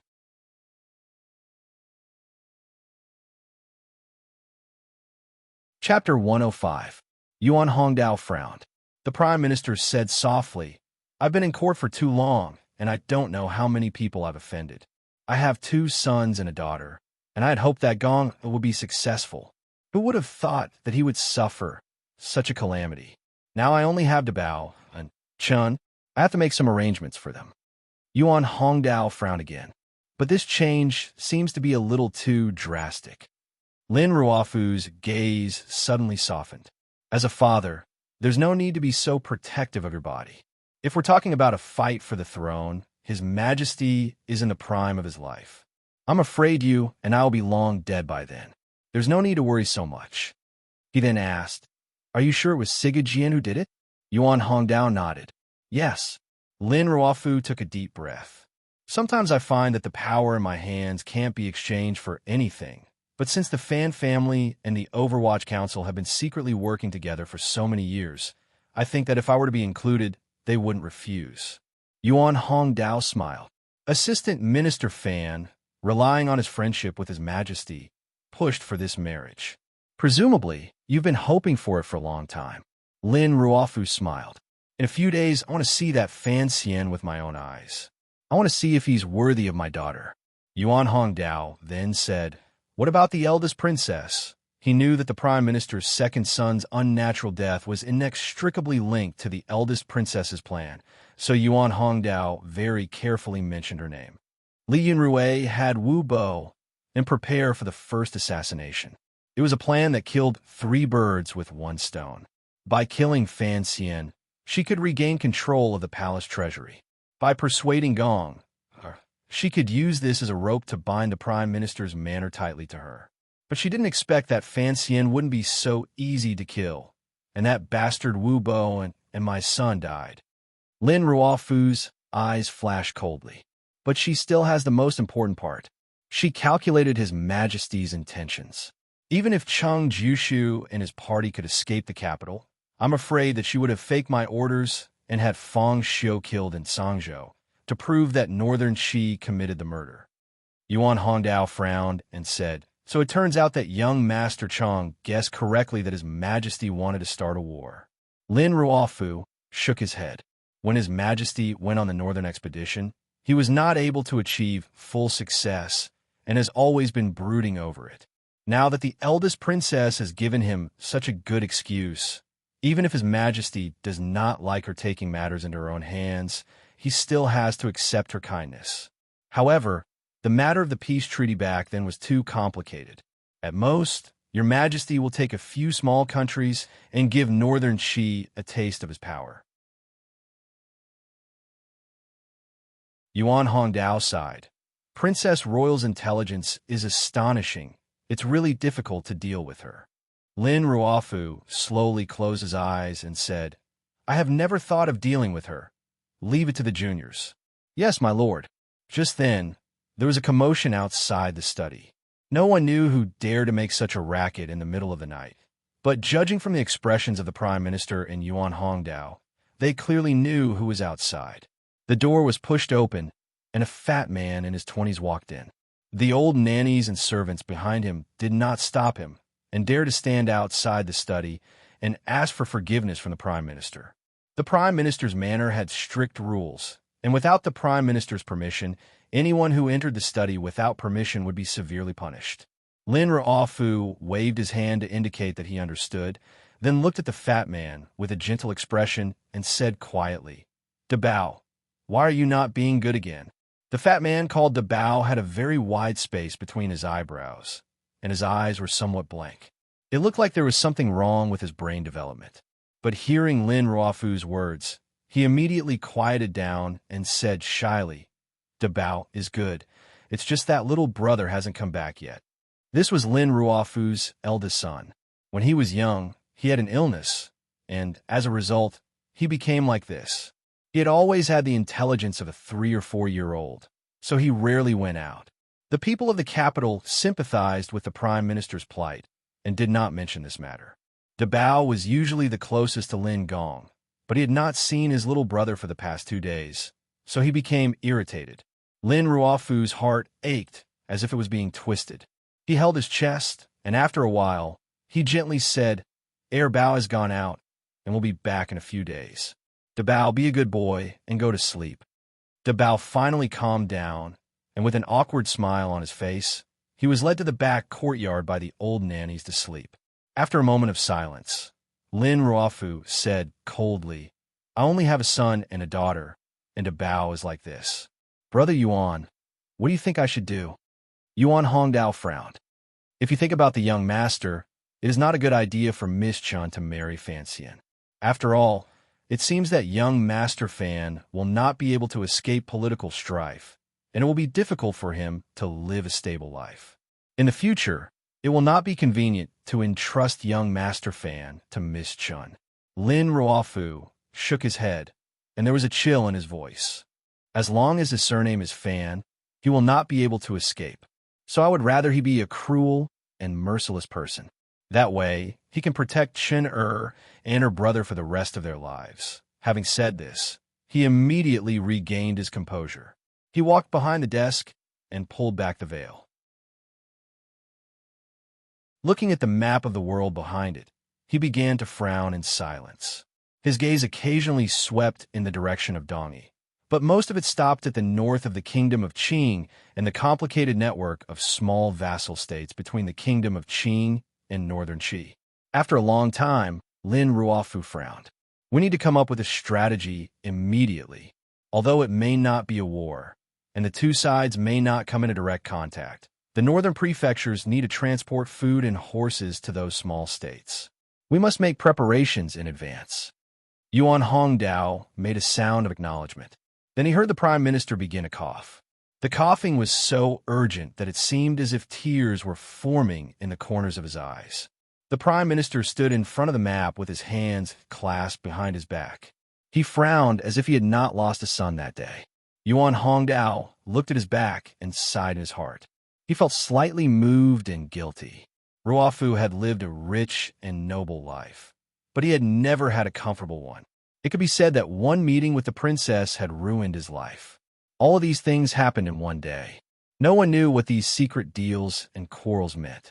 The meeting between Count Sinan and Chun Pingping, and the private meeting between the Prime Minister and the eldest princess, no more than 10 people in the court knew about these two matters.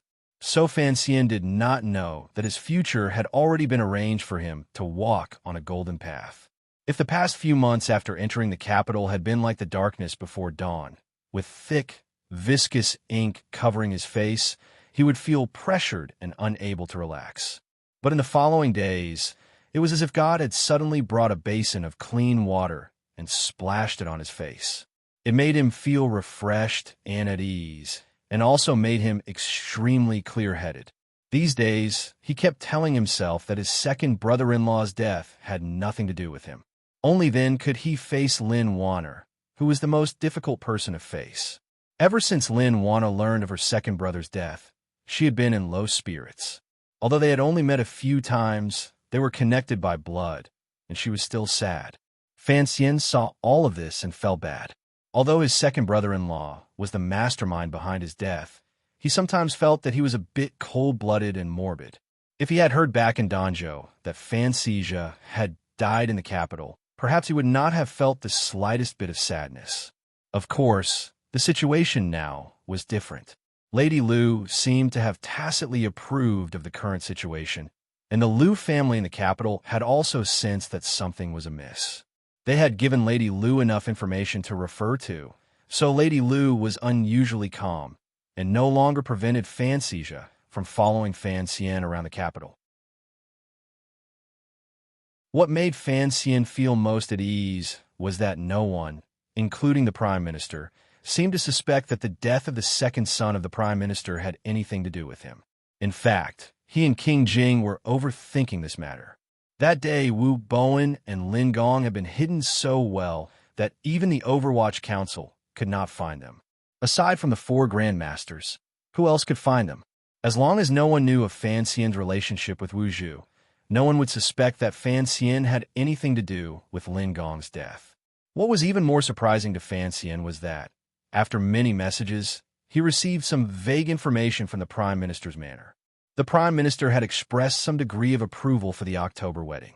Just as Fan Xian was wondering if the old man had truly become disheartened at seeing his son die, the crafty Count Sinan, Fan Jian, understood the reason behind this before anyone else in the court.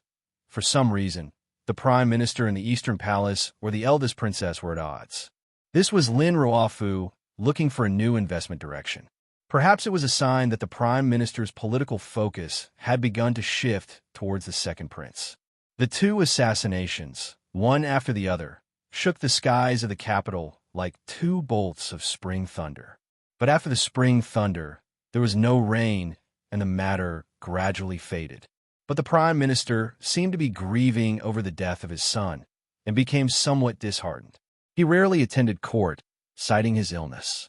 The cripple, Director Chun, also did not attend court much. He only stayed in the courtyard, occasionally issuing a few orders. Thinking of this, Fan Xian was puzzled. Why did Chen Pingping not summon him after returning to the capital? He still did not know that the cripple had been spying on him in the celestial prison. Even more puzzled was that Chen Pingping had clearly returned to the capital. So where had Fei Ti gone? In any case, after this short but bitter confrontation, the various powers in the imperial court paid the price of a few lives and rebuilt a somewhat fragile balance. Some people accepted changes that they had no choice but to accept, such as the change of control of the palace treasury in a few years. Others began to find another way to protect themselves and their families, such as the Prime Minister. These changes were undoubtedly extremely beneficial to Fan Xian. At least he did not have to worry too much about his personal safety. Only now did he write a letter to his grandmother, who was far away in Danzhou. He told her that he was doing very well in the capital, and asked her not to worry too much. After spring came summer. Although this was nonsense for Fan Xian, who had finally found a foothold in Jingdou, there was finally less of the rain in his life and more of the bright, sunny days. Happy days seemed to be slowly waving at him from the other side. Summer had come. Could the autumn wedding be far behind?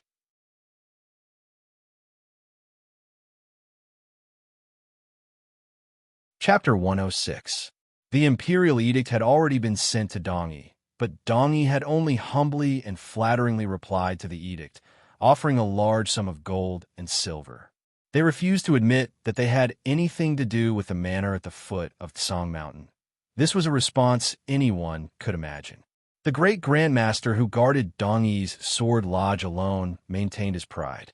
At the same time, he did not want to bring disaster to the millions of people surrounding Dongyi, so he could only remain silent. The situation in the north was tense. The evidence of northern Xi's meddling in the internal affairs of the Qin kingdom was a fact that they could not defend themselves. So the two sides trained their troops on the border, and small conflicts broke out between the small vassal states that each side controlled. It seemed that a war was about to break out. Dark clouds floated in the north of the Qin kingdom, but it was midsummer in the capital. People wandered about freely, enjoying the peace and prosperity that came with a flourishing age. Fan Xian was also one of them. Although the incident at Yolan Street had not ended with his own hands, it could be considered as an explanation to himself and those who had died. And in the process of handling this matter, he learned many things. Although every step he took was actually relying on the power of the Overwatch Council, he learned a lot about the Overwatch Council's procedures. Other than what Fei Jie had taught him all those years ago, he learned a lot more about the Overwatch Council's procedures. The summer was hard to endure.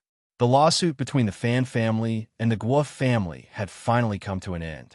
In the eyes of many, this was already a small matter. Since Fan Xian had become the functionary of Taichung Temple, he would naturally become a noble of some princess in the palace. The insignificant Guo family, facing the palace, did not dare to meddle. So they had long since withdrawn the lawsuit, and Fan Xian had finally obtained permission to leave the capital. After such a terrible event, Fan Xian dared to immediately leave the capital. It had to be said that it was a very bold move. But now, There were always many people following him to protect him. There were old people from the Fan Manor, and there were people from the Overwatch Council. Now, Fan Xian had a secret identity, commissioner of the Overwatch Council. Other than Wang Qinian, he had also recruited a few new faces from all over the place. One morning, before the scorching sun rose, the three young masters of the Fan Manor climbed into a carriage. Under the protection of the guards and Wang Qinian's squad, they drove out of the capital and arrived at the Fan Manor not far from the capital. This trip was not to avoid the heat, but to offer sacrifices. In the cemetery, the guards had already laid out the offerings such as fruits, incense, candles, and the like. Fan Xian silently looked at the few new gravestones, and his heart was filled with complicated feelings. Ever since his rebirth, he had been holding on to his thoughts, but at this moment, he became somewhat absent-minded. The smoke from the burning paper money was very heavy, and Fan Xian could not stand it anymore. He retreated to the carriage, but Ro endured the smoke. She squinted her eyes and held her brother's sleeve as she stood in front of the grave. She knew that the three guards who were laid to rest here had died for her brother's sake, so her heart was filled with gratitude. Furthermore, she had been taught about this in Fan Xian's letters since she was a child, so she did not think that paying respects to servants was against the rules. In the smoke, a few new guards stood silently behind Fan Xian. Whether it was because of the smoke or the fire, the men's eyes were slightly red. The way they looked at their young master's back was different. After a while, one of the guards kindly advised, "Young master, you've come to see these brothers. It's good enough that you've come to see them.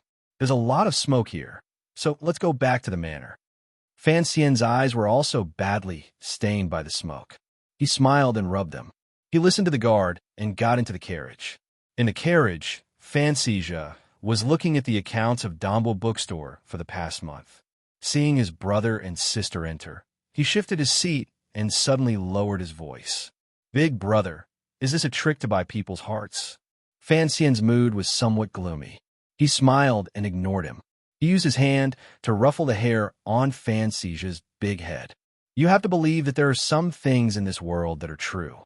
A heartless man may not necessarily be a true hero."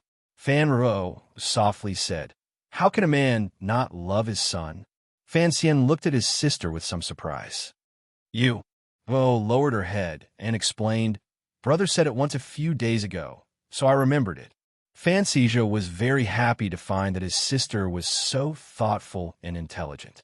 "Remember," he said softly, "this was said by a man named Zhou." Fan Xian looked at him and muttered, "Oh, you've changed your pen name again? When are you going to bring out the last dozen or so chapters of Story of the Stone?" Fan Xian didn't have the energy to do that, but hearing the word pen name made him feel unreasonably embarrassed. He thought to himself that explaining who wrote it was indeed a bit redundant. He was slightly angry and embarrassed, so he continued to lecture Fan Xian. Perhaps people's hearts can be bought, but things like feelings are formed naturally. If people don't have feelings, then wouldn't they become monsters? Living in this world, not caring about anything, not recognizing family, not caring about life and death. Even if you become an immortal, what's the point? Fan Xian shook his head and retorted, "You're not an immortal." "How do you know if being an immortal is good or not?" Fan Xian responded quickly, "I'm not an immortal. I'm a human, so I know that being an immortal and not being able to live forever must feel terrible." Suddenly, Fan Xian thought of Uncle Wu Zhu, and a strong feeling of unease and self-blame welled up in his heart. He was worried that when Uncle Wu Zhu grew old, he would become a lonely old man who couldn't speak. But Wu Zhu insisted on hiding in the dark, and Fan Xian had no way of finding him. The carriage left the clan's graveyard and followed the widest ridge between the fields, making its way to the estate with some difficulty. When the carriage arrived at the foot of a large slope on the outskirts of the estate, the people of the estate came out to greet them. It wasn't just tenant farmers who lived there, but also a few destitute families of the Fan clan. They couldn't stay in such a prosperous and expensive place like the capital, so they had to move to the nearby farms. But they didn't have land, and they couldn't bring themselves to pay rent like the tenant farmers. Count Sinan wasn't someone who was willing to spend money to take care of his poor relatives, but he couldn't just watch them starve to death. So for now, these Fan clansmen only helped the Fan Manor look after the farms and took care of the affairs here, so that they could earn some money each month to support their families. Strangely, Count Sinan never mentioned Fan Xian's ancestral homecoming, and Fan Xian pretended to have forgotten. He still had some questions that he couldn't explain. However, in the capital today, there was no longer anyone who looked down on Fan Xian as an illegitimate child. In the Fan clan, they knew that the future of the Fan clan would probably depend on this beautiful young master, so they were especially respectful.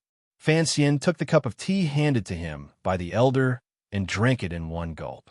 He nodded to the people around him, then followed the guard to a small courtyard on the west side of the forest. This was Teng Zijing's courtyard. Once inside, Fan Xian found that Teng Zijing had already gotten up and was waiting obediently in the courtyard. Teng Zijing looked at Fan Xian and said awkwardly, "Young master, I wanted to go out to greet you, but Ho-san wouldn't let me." Fan Xian didn't stand on ceremony with him. He helped him into the central room and explained, "Don't blame Ho-san or I said that." Ho-san was one of Fan Xian's newly recruited guards. He had been at the front of the country estate. Fan Xian looked at Teng Zijing's slightly stout face and asked, "How's your leg?" Teng Zijing laughed. "It's nothing. I can move it now. I'll probably be able to return to the capital in a few days. If you think it's not easy to recover here, you might as well go back to the capital." As they spoke, Teng Zijing's wife and daughter came in to greet their master. Fan Ruo handed out the money and asked Teng Zijing's 5-year-old daughter a few questions. She then carried the child out, leaving the men in the room. Fan Xizha was still calculating, and even Teng Zijing's greeting was only a grunt of acknowledgement. Fan Xian looked at his brother helplessly and listened to Teng Zijing's explanation. He'll stay in the manor for now. After all, his wife and son are here. Once he's recovered, he'll naturally return to the capital to serve the young master. The two of them could be considered to have experienced life and death together, so their conversation was much more direct. Fan Xian nodded and praised him. "You sure know how to enjoy your wife and child heating the Kong." Teng Zijing laughed. "It's so hot today. If the Kong gets any hotter, you'll suffer from internal heat." Danzhou's climate was excellent. It was warm in the winter and cool in the summer, so no one used Kong beds. After entering the capital, it happened to be spring and summer, so Fan Xian didn't have the opportunity to sleep on the large Kong. Hearing this, he pressed down on the Kong he was sitting on and found that it was cool and comfortable. His eyes turned, and he thought that if he were to live in the middle of the Tsang Mountains for a while after his marriage, he would have to find a way to make a Kong bed. Teng Zijing had no idea that the young master's mind had suddenly wandered to the winter snow mountains after October. "Young master, eat some fruit and then return to the manor.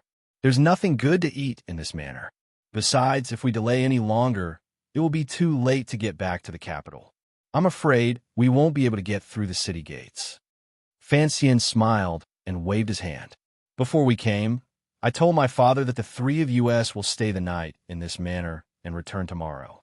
We've been working hard in the capital for the past few months, and it's rare that we have a chance to have some peace and quiet. Although we don't dare to stay too long, you should at least entertain us for one night." Only now did Teng Zijing know that he was planning to spend the night. He quickly called his wife in and had her prepare guest rooms, hot water, and the like. Although life in the manor was not luxurious, there were many people. As soon as they heard that the young master of Fan Manor was going to spend the night there, a dozen middle-aged wives began to make arrangements. Before long, everything was ready. Fan Xian rolled his eyes and moved closer to Teng Zijing's ear. "Arrange for the people following me to stay somewhere close."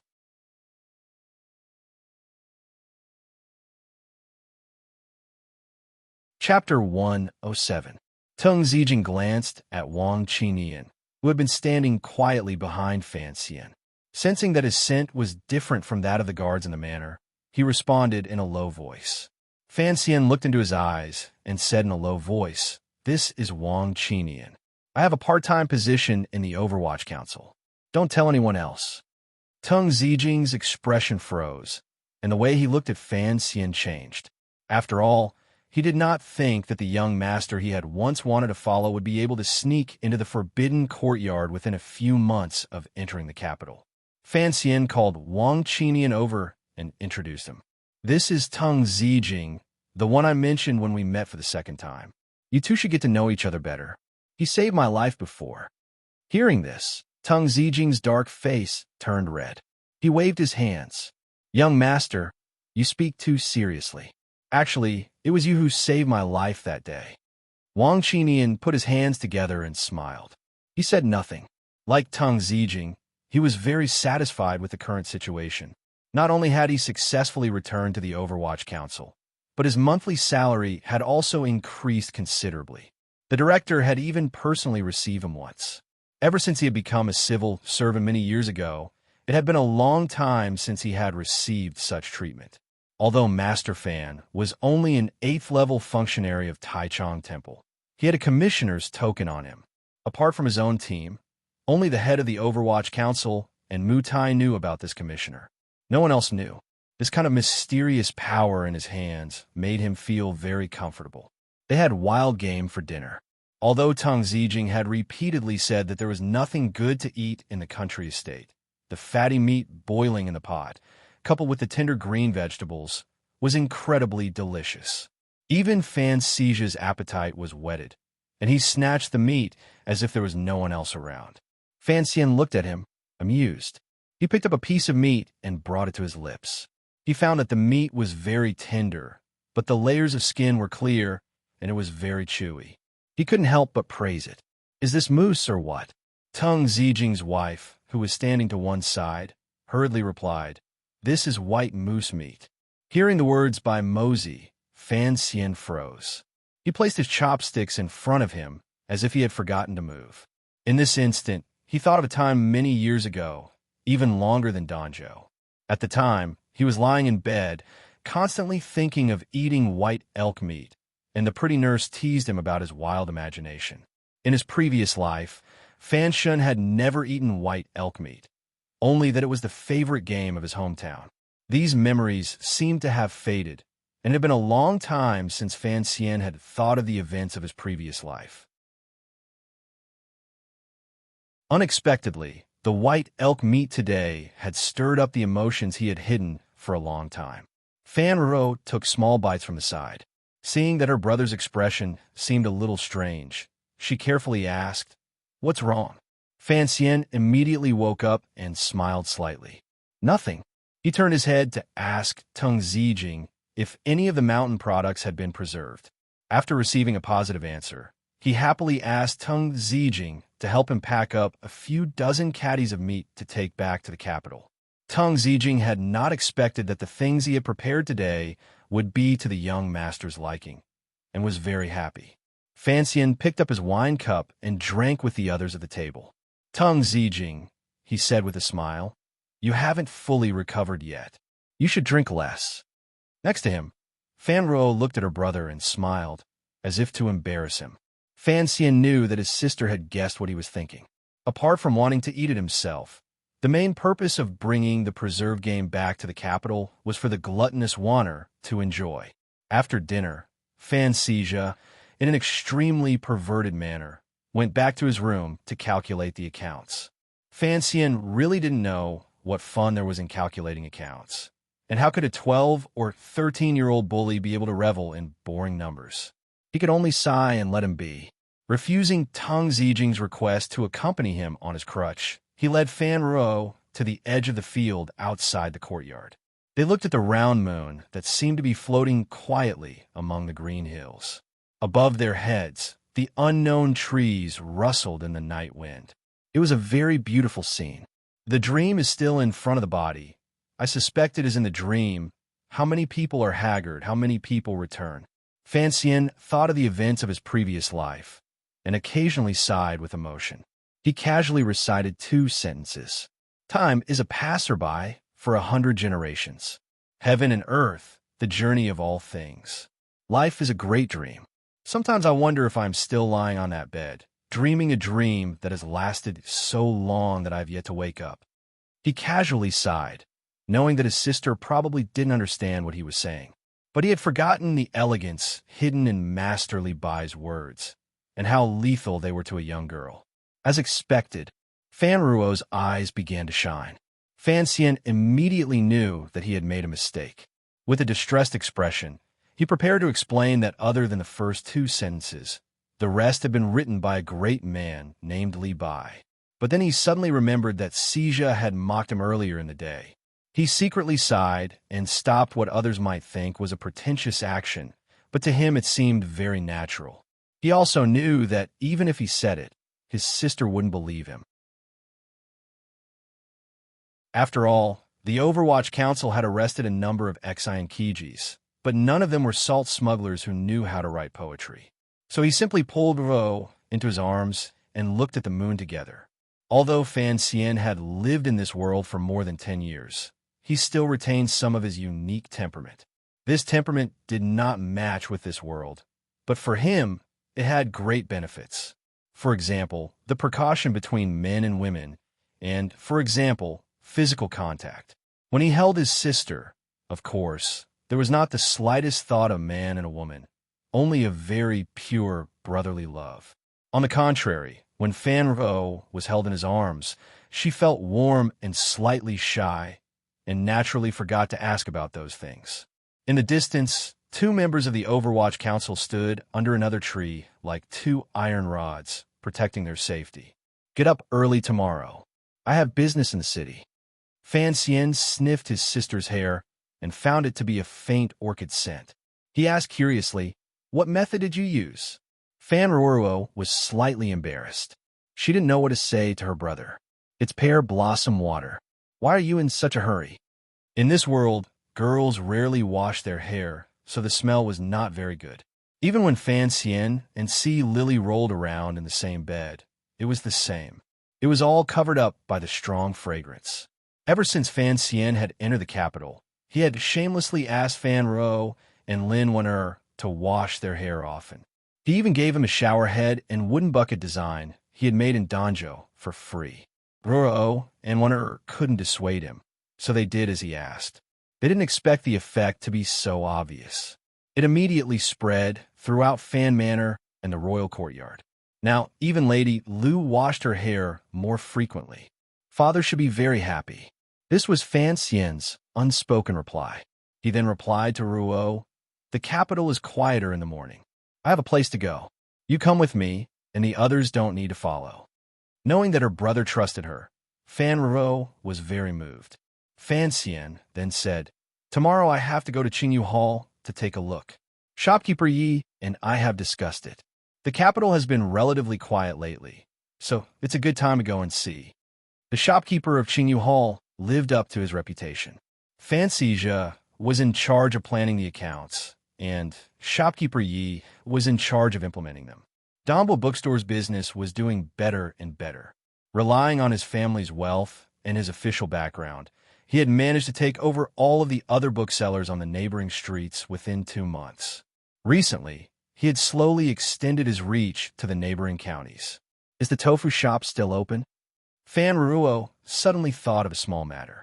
The Crown Prince is interested in the soy milk you bring to the manor every day. He's afraid that he won't be able to drink it someday. Doesn't he always tell you to open it? Fan Xian smiled. I'm about to become a man who earns hundreds of thousands of silver a day. Why would I care about that tofu? Of course, this was just a naughty joke. He continued, whenever you have time, you can do it. You don't have anything to do right now anyway, so you can find something to do. In his mind, there was no such thing as a young lady not being able to show her face in public, much less take care of Tofu's shop. He just felt that if Ruo read and wrote poetry every day, she wouldn't become stupid. Fan Ruo was a little embarrassed, but she still agreed. Fan Xian thought of something important and frowned. Holding his sister's shoulders with both hands, he said seriously, Ruo, although it seems to me that you're only 15 or 16 years old, and it's still too early for you to get married. But the atmosphere in the capital really isn't good. Even a young man like me is being forced to marry. You have to be careful. If you want to pick someone you like he's Zone Wei, who comes to the manor every day. I kicked him out with 3 strokes of the broom. But what if I get married to a good-for-nothing? He said very seriously. If you're going to marry, then you have to pick someone yourself. If you're going to marry someone you like, then you have to make your move early, before the marriage is set. Setting up a marriage is too risky. After all, not everyone in this world is as lucky as me and Juan. If it's an order from my parents, I have enough confidence that I can handle it. But what if it's an edict from the palace? Given the position of the Fan family, we have to guard against this. Hearing her brother's words, Fan Ruo first felt a bit embarrassed. When she heard him boast about himself, she felt it was funny. It was only when she heard the words palace that she truly felt a bit worried. How could she not know that in an official's family, at her age, they would indeed be engaged? It was just that, spending every day with her brother, looking at the men of the world made her feel bored. How could she find one she liked?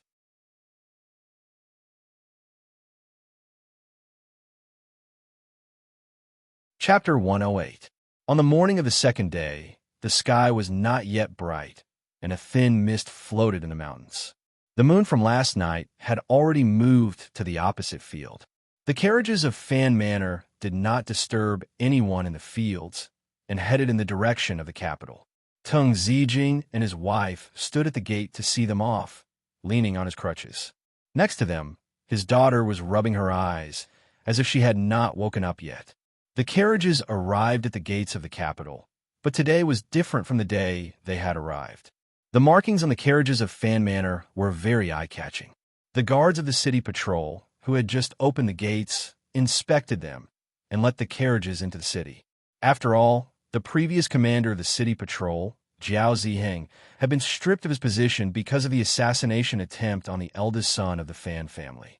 The guards of the city patrol, seeing the round markings on the Fan family carriages, did not dare to make things difficult for them. When the carriages arrived at Fan Manor, Fan Sija yawned and got out of the carriage. He told the servants who came to greet him, "There are dried goods in the carriages. Take them to the back and put them away. You are not allowed to eat them. They are a favor prepared by Big Brother."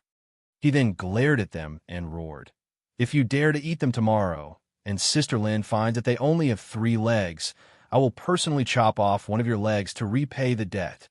The servants had long since become accustomed to this young master's tyrannical temper. They did not dare to make sound, and obediently unloaded the goods from the carriages. The guards also got out of the carriages in the back. Wang Qinian walked to the side of the carriage, quietly waiting for Fan Xian to come down. Unexpectedly, after a long time, there was no movement from the carriage. He opened the curtain and was shocked to see that there was no one inside. Fan Xian and Fan Ruo had disappeared. He hurriedly ran behind Fan Sija and asked, "Young master, may I ask where Master Fan is?" Fan Sija looked back at him and lectured, "Look at how nervous you are. My brother and sister got off the carriage on the way here. They probably went on an outing, and they don't like to see you following them." Wang Qinian was scared out of his wits. It was all thanks to Master Fan that he was able to return to the Overwatch Council. When Director Chan Pingping had personally received him, he had repeatedly exhorted him to ensure Master Fan's safety and to not let him leave his sight. Who would have thought that Master Fan would leave them behind on a trip out of the city? Seeing his nervous expression, Fan Sija frowned and said, "He said he'll be back in the afternoon. You don't have to be too nervous." In reality, he did not know the true identity of Wang Qinian and the others. At first, he thought they were aces his father had sent to Fan Xian. Later, he vaguely sensed that something was wrong, but he was too lazy to think too deeply about it.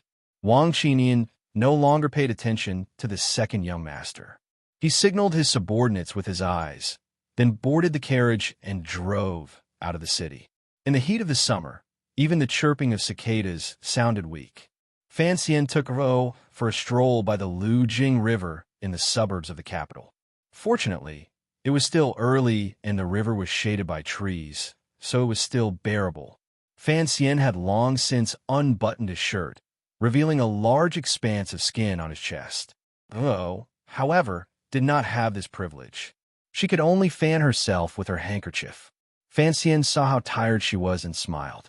He took the handkerchief and soaked it in the Lu Jing River, then handed it to her to cool her down.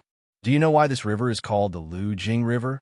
According to the records of the capital, this name should have been around since before the current dynasty. It seems that the river flows around the capital and enters the Tsang Mountains in the west. The terrain is undulating, and in some places it flows very fast. In other places it is very quiet, like a mirror or like a still crystal. That is why it is called the Lu Jing River. Fan Xian nodded. He thought of the quiet part of the river next to him, where pleasure boats occasionally floated. He thought of Sea Lily, who was still locked up in the celestial prison.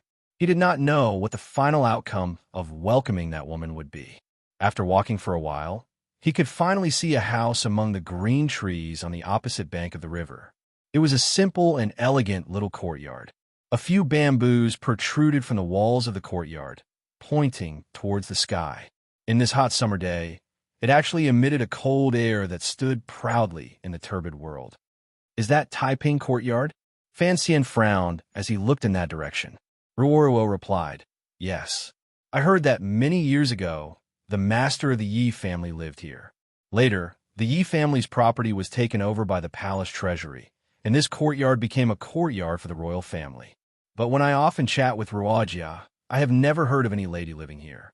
Fan Xian grunted and nodded. Suddenly, a smile blossomed on his face. So this was where his mother had worked, fought, and lived. Ruoruo saw the smile on her brother's face, and for some reason, felt very happy. She asked, What makes you so happy? Fan Xian rubbed his sweaty fingers and shook his head. He did not say anything. Bringing his sister here today was already a very bold thing to do. Although from what he had seen in the capital, the Yi family did not seem to be much of taboo. But since his father and Wu Zhu were so cautious, it was better for him to be careful, and so he did not say anything. He had come here today to take a look, mainly because he wanted to enter the courtyard to pay his respects. But since it had become a courtyard for the royal family, it was not convenient for him to go. It was just that he did not know where his mother's grave was, and that made him feel a little uncomfortable. After coming to this world, he had never seen the woman who had given birth to him, but for some reason, he had thought of her as his mother. Perhaps it was because in his previous life, his parents had died early and left nothing behind, so he did not have time to grow attached to his mother. But after coming to the kingdom of Qing, whether it was his escape at the beginning of his rebirth, everything in Danzhou, or the many miraculous encounters after coming to the capital, all of it seemed to reveal the power, and determination that the woman had once possessed. It reminded him that his mother was that woman named Yi Qingmei. Yi Qingmei looked down on all the men in the world. Fan Xian had even wondered if his mother had not died at all. Perhaps she was hiding in a corner far away, wearing a gentle yet cold smile, silently watching his every move in this world, every struggle, and every escape. But Count Sinan coldly interrupted all these fantasies. He said that his mother's grave was in a very secluded place in the capital, and that when the time was right, he would naturally go and pay his respects. Fan Xian sighed, knelt down, and kowtowed in the direction of the small courtyard on the other side of the river. Fan Ro was slightly startled, not understanding what her brother meant. But as intelligent as she was, she immediately guessed something. She could not help but pale with fright, but she immediately forced herself to calm down. She knelt down with Fan Xian and bowed in the direction of the other side of the river. With the cover of the trees, even if there were people on the other side, it would be difficult to see them. A pair of snow-white lovers were kneeling on the ground, bowing in the direction of the river. It was a very interesting scene. Fan Xian was a little surprised. He took her little hand and stood up. Why are you kneeling with me? Ruro forced a smile. What should I call you? Auntie? Fan Xian chuckled. I knew you would be able to guess.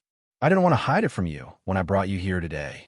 There are some things that only I know, and I can't tell anyone. It's a depressing thing. Fan Ruoruo sighed. No wonder you lived in Danzhou when you were young. Fan Xian said, I only know that my mother is the one from the Yi family. Did you not hear father or Lady Lu mentioned this when you were young? Fan Ruo thought for a moment, then shook her head helplessly. Fan Xian sighed. He guessed that it was probably because the palace hated the fact that the Yi family had a descendant, so his father had always kept this matter a secret. But, given the power of the court, if Count Sinan had been involved with the mistress of the Yi family, how could this relationship have escaped the attention of the palace? Unless the Overwatch Council had kept it a secret for his father. But no matter how much Chun Ping respected his mother and wanted to save his own life, he should not have been able to keep this matter a secret. All sorts of questions welled up in his mind, making him unusually angry. He was a motherless child, so be it. But now he was beginning to doubt the other half of him. This kind of psychological trend was quite unpleasant. The brother and sister did not dare to get too close to the courtyard. They walked through the forest and onto the official road, following it in the direction of the capital. They planned to go a bit further and find a courier to bring a carriage over. After walking for a short distance, they found a small path on the official road leading to the left. Every step along the path, there was a blue stone hidden in the grass. It was covered in moss, making it extremely difficult to see. It looked rather unique and seemed to be rarely used. Fan Xian's eyesight was excellent. He could see a small wooden bridge at the end of the path, presumably leading to Taiping Courtyard. He couldn't help but sigh in his heart. He forced his gaze to look away and smiled. The handkerchief is already dry. Is it too hot? Fan Ruo always seemed to have an indissoluble coldness between her brows, but she did not feel this way in front of Fan Xian. Now, beads of sweat seeped out from the fine hair on her forehead, slowly dripping onto her slightly red cheeks. It added a bit of color, but made Fan Xian slightly surprised. She softly replied that she was fine and continued to walk forward with her brother. After walking for a short while, they came to a tea shop. The shop was made entirely of green bamboo, and it was very cool and refreshing. Fan Xian was delighted to see it. He took his sister's hand and rushed in, yelling, "2 cups of tea." What answered him was a thick silence. There were not many people in the tea shop. A middle-aged man stood at the innermost table. Hearing Fan Xian's voice, he slowly turned his head. His eyes were sunken, and his nose was like an eagle's hook. Although he was full of malice, today he was forcefully restraining it. The middle-aged man looked at Fan Xian with an unfriendly expression, as if he was looking at a little white rabbit. Fan Xian was shocked. He recognized the man as the leader of the guards, Gong Jian, who had exchanged blows with him outside the Qing temple and caused him to vomit blood. Wang Qinian had been kicked out of the Overwatch Council because he had been working hard to catch Fan Xian.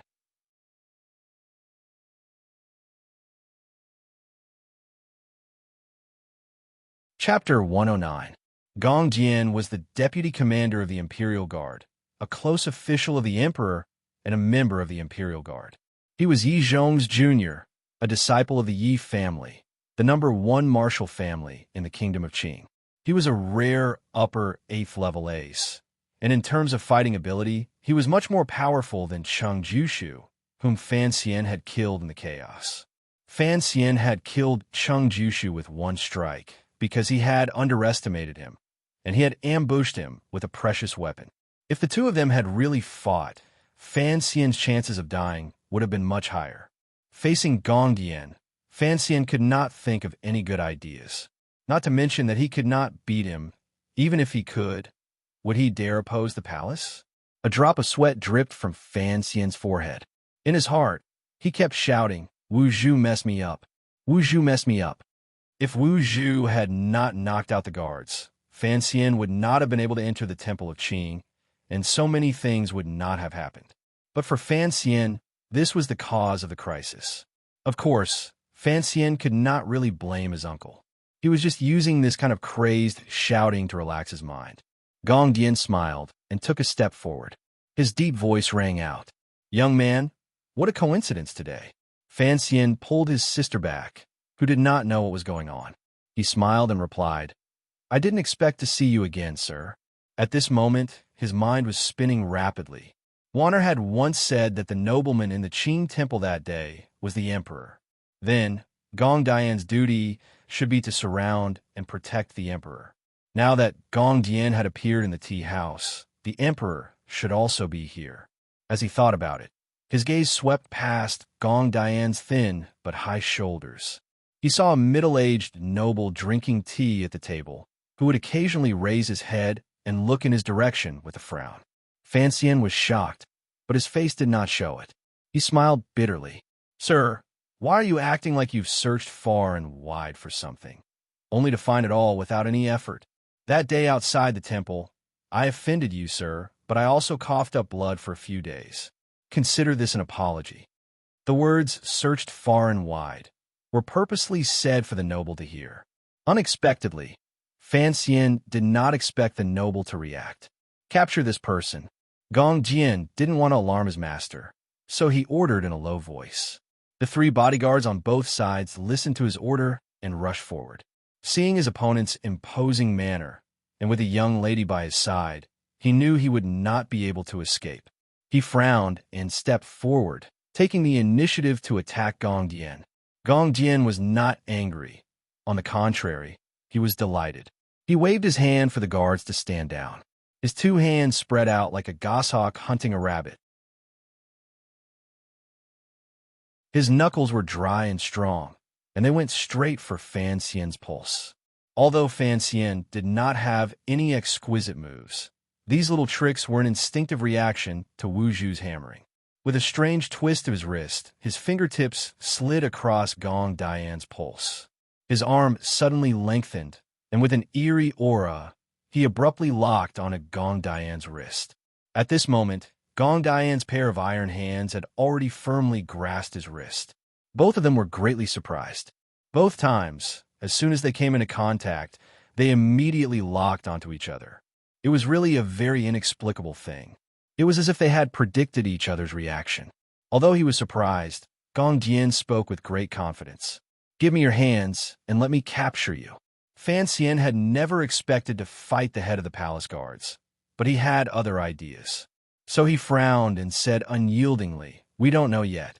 He gave a muffled grunt, and the snow mountain at his back heated up. A torrent of heat gushed out from that spot, and along his arms, it attacked Gong Dian's body. Gong Dian frowned, seeming to sense the incomparably tyrannical Jinchi of the youth. But at this moment, his master was behind him, so naturally he would not step aside.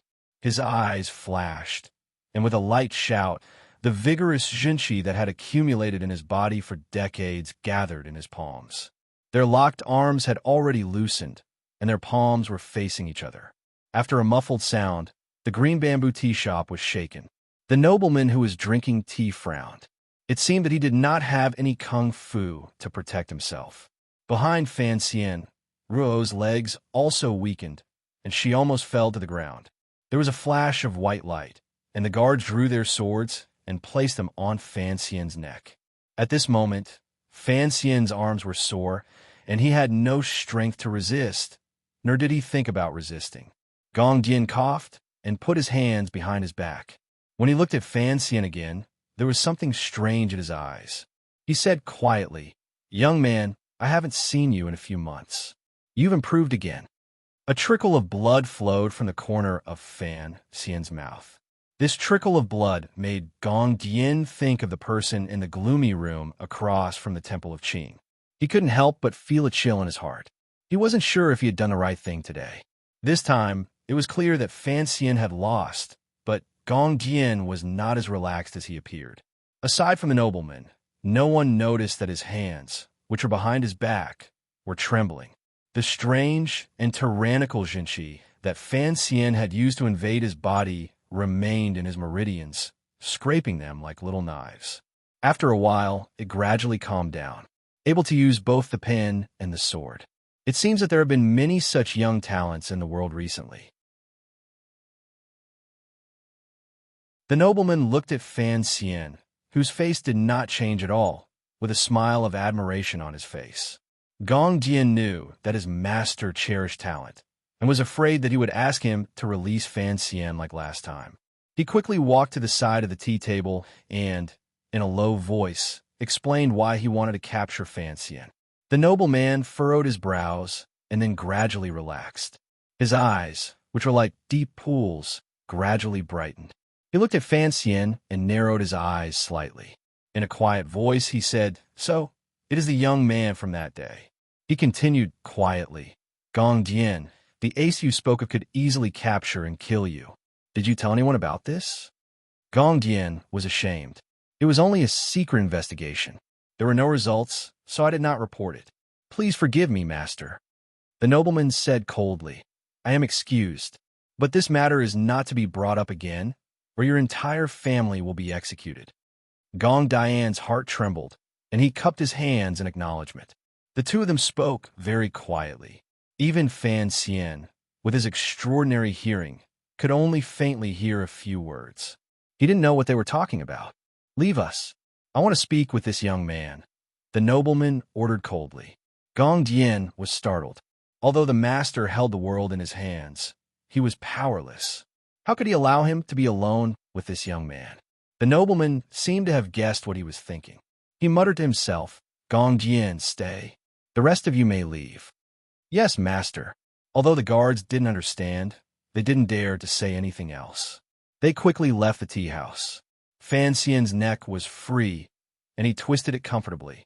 Ruoro ran up to him and took his hand. Thinking of the danger he had just been in, she was so anxious that she almost cried. "Functionary Fan Xian, you have been disrespectful in front of the emperor. Do you know your crime?" "I do not know what crime I have committed." The conversation Fan Xian had imagined didn't happen. The nobleman just sat at the table and looked at him with interest. The nobleman's eyes seemed to be much softer than before. They lightly but carefully brushed over his face, which made Fan Xian feel a little uncomfortable. The nobleman opened his mouth and said quietly, "Young man, which family are you from?" "Sir, we are from the Fan family. Yesterday, we went to the country estate to rest. Today, we want to see the scenery, so we wandered here. I don't know why you are making things difficult for us." Fan Xian thought it would be more appropriate to call him sir. Hearing his answer, Gong Dian was shocked. He now knew that the person he had been looking for was Fan Xian, the man who had killed an 8th-level master. Thinking of how Fan Xian's father, Count Sinan, was the master's trusted aide, and that he held some power that even he didn't know about, Gong Dian thought he understood why the master had ordered him not to reveal the existence of the Grandmaster. He looked at Fan Xian apologetically. The nobleman smiled. "You're Fan Xian's son?" Hearing him call his father by name, Fan Xian was even more certain of his identity. He responded with even more respect. "That is correct." The nobleman nodded. "This is a misunderstanding. Don't bear it in your heart." Fan Xian hadn't expected the nobleman to be so easy to talk to. He was stunned for a moment before he came to his senses. "I wouldn't dare." The nobleman continued. "You've been in the capital for a few months now. How have you been?" Although he didn't understand why someone of his status would care about him, Fan Xian couldn't pass up this opportunity. Thinking of all the troubles he'd had in the past few months, he said with a hint of disappointment, "Living in the capital is not easy. It's not as good as home." "You mean Danzhou?" "Exactly. What's so good about Danzhou? Although Danzhou is remote, the people are simple. As long as you don't harm others, no one will harm you. It's not like after you've entered the capital. Whether you want it or not, there will always be things that will come to you." The nobleman didn't seem to expect the youth to be so direct. After a slight pause, he smiled. "The capital is unparalleled in its prosperity, and naturally its difficulties are also unparalleled. But with Master Fan's protection, and with Master Fan's reputation as a master of both the pen and the sword, I presume you will have a comfortable life in the capital." It was as if Fan Xian was listening to a jade edict. If he hadn't been faking it, he would have knelt down and thanked the edict, and then announced it to the entire capital. The words of the emperor were like gold and jade, but his face remained calm. "I hope so," he replied softly. It was getting late, and the nobleman had many matters to attend to. He got up and left. Before he left, he looked at Fan Xian carefully and smiled with satisfaction. "If fate wills it, we will meet again." He then turned to Fan Ro and said quietly, "Little girl, when you were a baby, I held you. I didn't think you'd become a big girl in the blink of an eye. In the future, a good marriage awaits you." Fan Ruo was slightly taken aback. She didn't know how to respond. After saying this, the nobleman laughed brightly. He seemed to be very happy. He left the tea house where Qing Zhu was and got into his carriage. A long time after the carriage had left, the nobleman was lost in thought. He sighed. His facial features are vaguely similar. His ability to climb walls at night is somewhat similar to mine when I was young. In the tea house, Fan Ruo asked curiously, "Who was that?" He seemed to be familiar with father. Fan Xian had finally shaken off his nervousness. Covered in sweat, he sat down on a stool and said, "It was His Majesty. Damn it. Why do they all like to go out incognito? Do they really think they don't have to pay for scaring people to death?" As soon as he said this, Fan Ruo covered her mouth in shock. Crack! At that moment, a clap of thunder sounded out of nowhere in the blue sky. It was as if it wanted to pierce into the tea house's bamboo and strike a certain someone to death.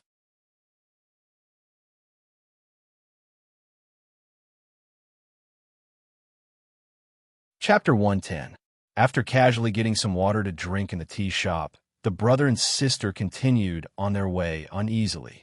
Before long, they saw Wang Qinian and the others in a carriage that had come to pick them up. The other party's identity was here. His expression was strange, and his mood was not very high. Wang Qinian didn't dare to say anything. Why would the emperor appear here? Fan Ruo leaned against the carriage and used a handkerchief to fan her slightly sweaty face. She looked very charming. Fan Xian forced a smile and replied, "Our emperor has always lived in seclusion.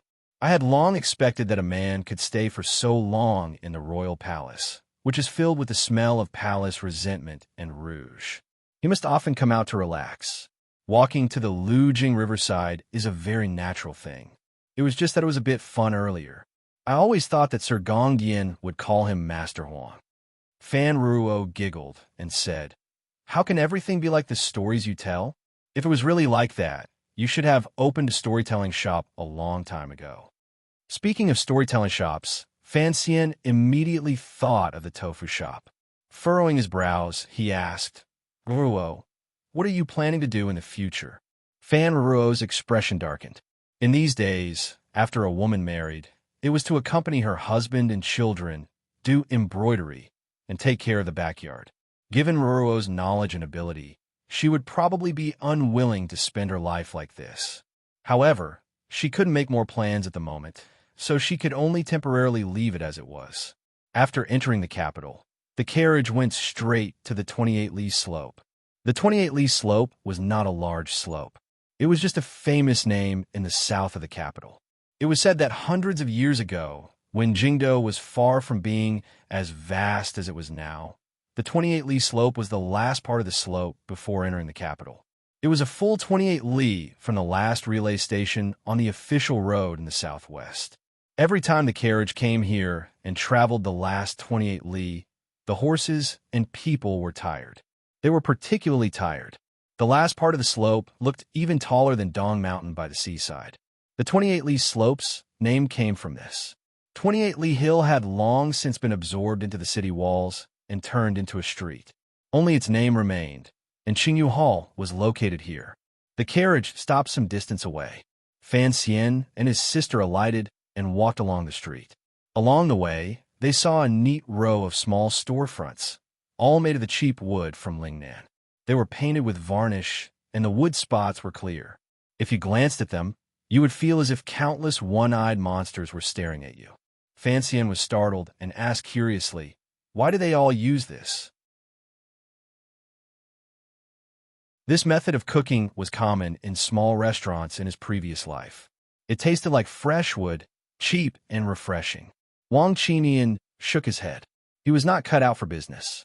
"This is Qingyu Hall," Fan Ruo explained. "Every door is where a shopkeeper teaches disciples. There are 17 shopkeepers, so there are 17 rooms." Fan Xian counted and found that there were more than 20 such small rooms on the side of the street. He asked his sister why, and Ruo said unhappily, "After all these years, there are bound to be some shopkeepers who are getting old and starting to retire, or who have died of illness." The group of people chatted as they walked to the front. It was a very beautiful house with a large courtyard.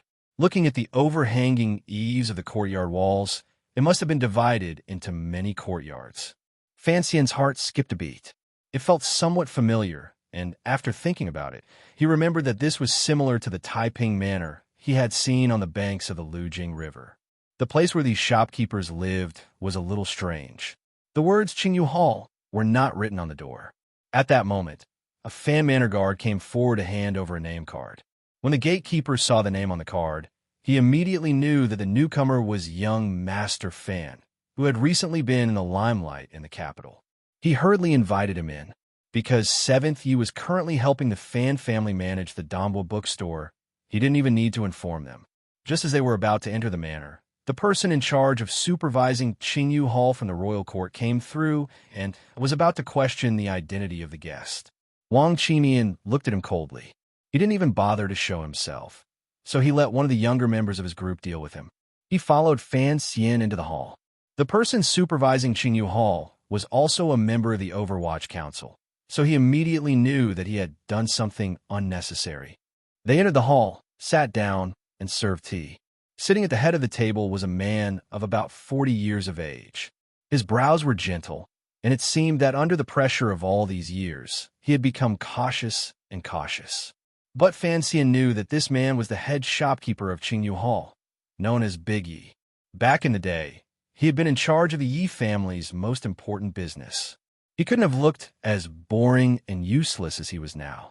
He couldn't help but smile. "I've always thought you were old and virtuous, but now I know you're so young." Biggie had no idea why young Master Fan had come to Qingyu Hall today.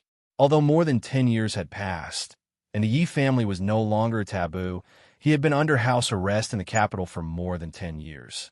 His temperament was no longer as lively and bold as it used to be. His body was hunched, and his spirit had faded. He smiled bitterly. "I've long been an old man. Young Master Fan, you're always funny." Fan Xian chuckled. "Let's get straight to the point. The first reason I'm here today is that the Dongbo bookstore's business is excellent. I want to thank 7th Yi, and I want to see what Qingyu Hall looks like." Big Yi smiled. "Young Master Fan, you've paid for the people of our hall to do things. Naturally, we should let you earn some money. If we were to lose money doing business, I'm afraid Qingyu Hall would have fallen long ago in the capital."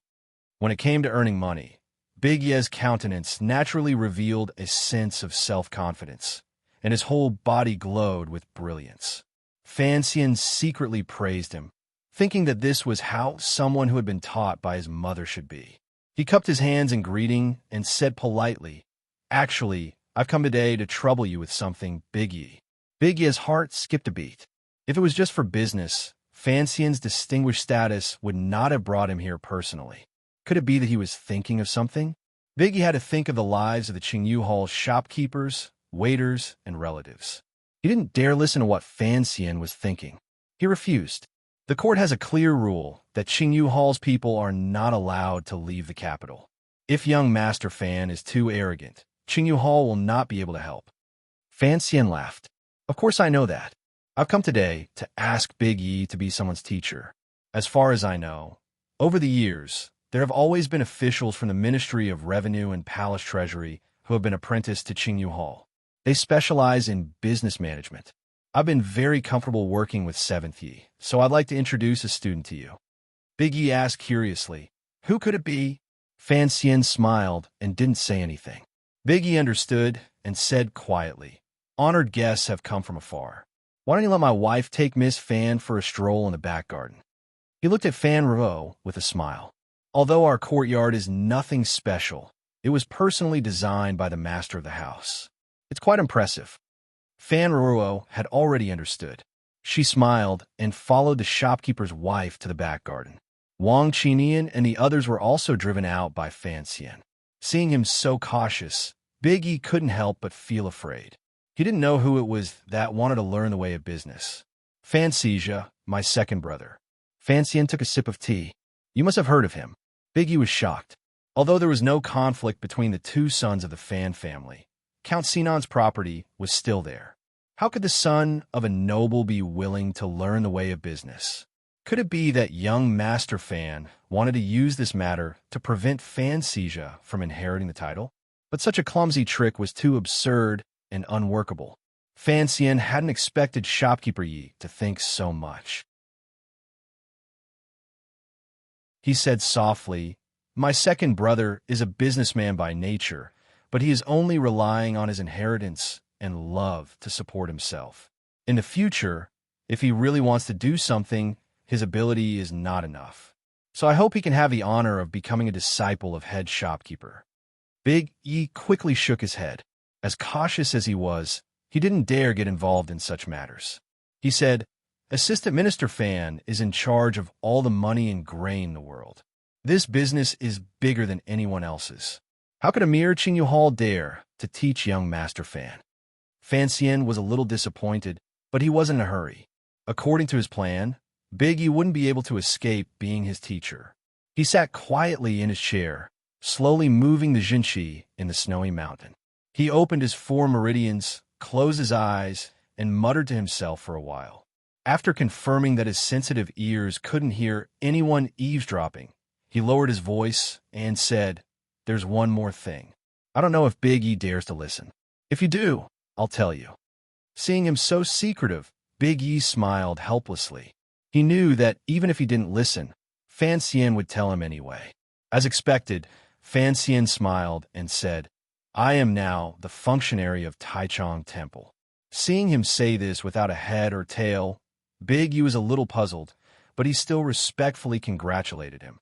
He knew that this young man in front of him was about to marry a noble from the palace.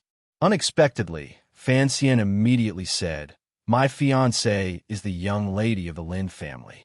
He knew that although Big E had been sitting in the capital for 15 years, many years ago, he must have had many channels to learn of certain secrets.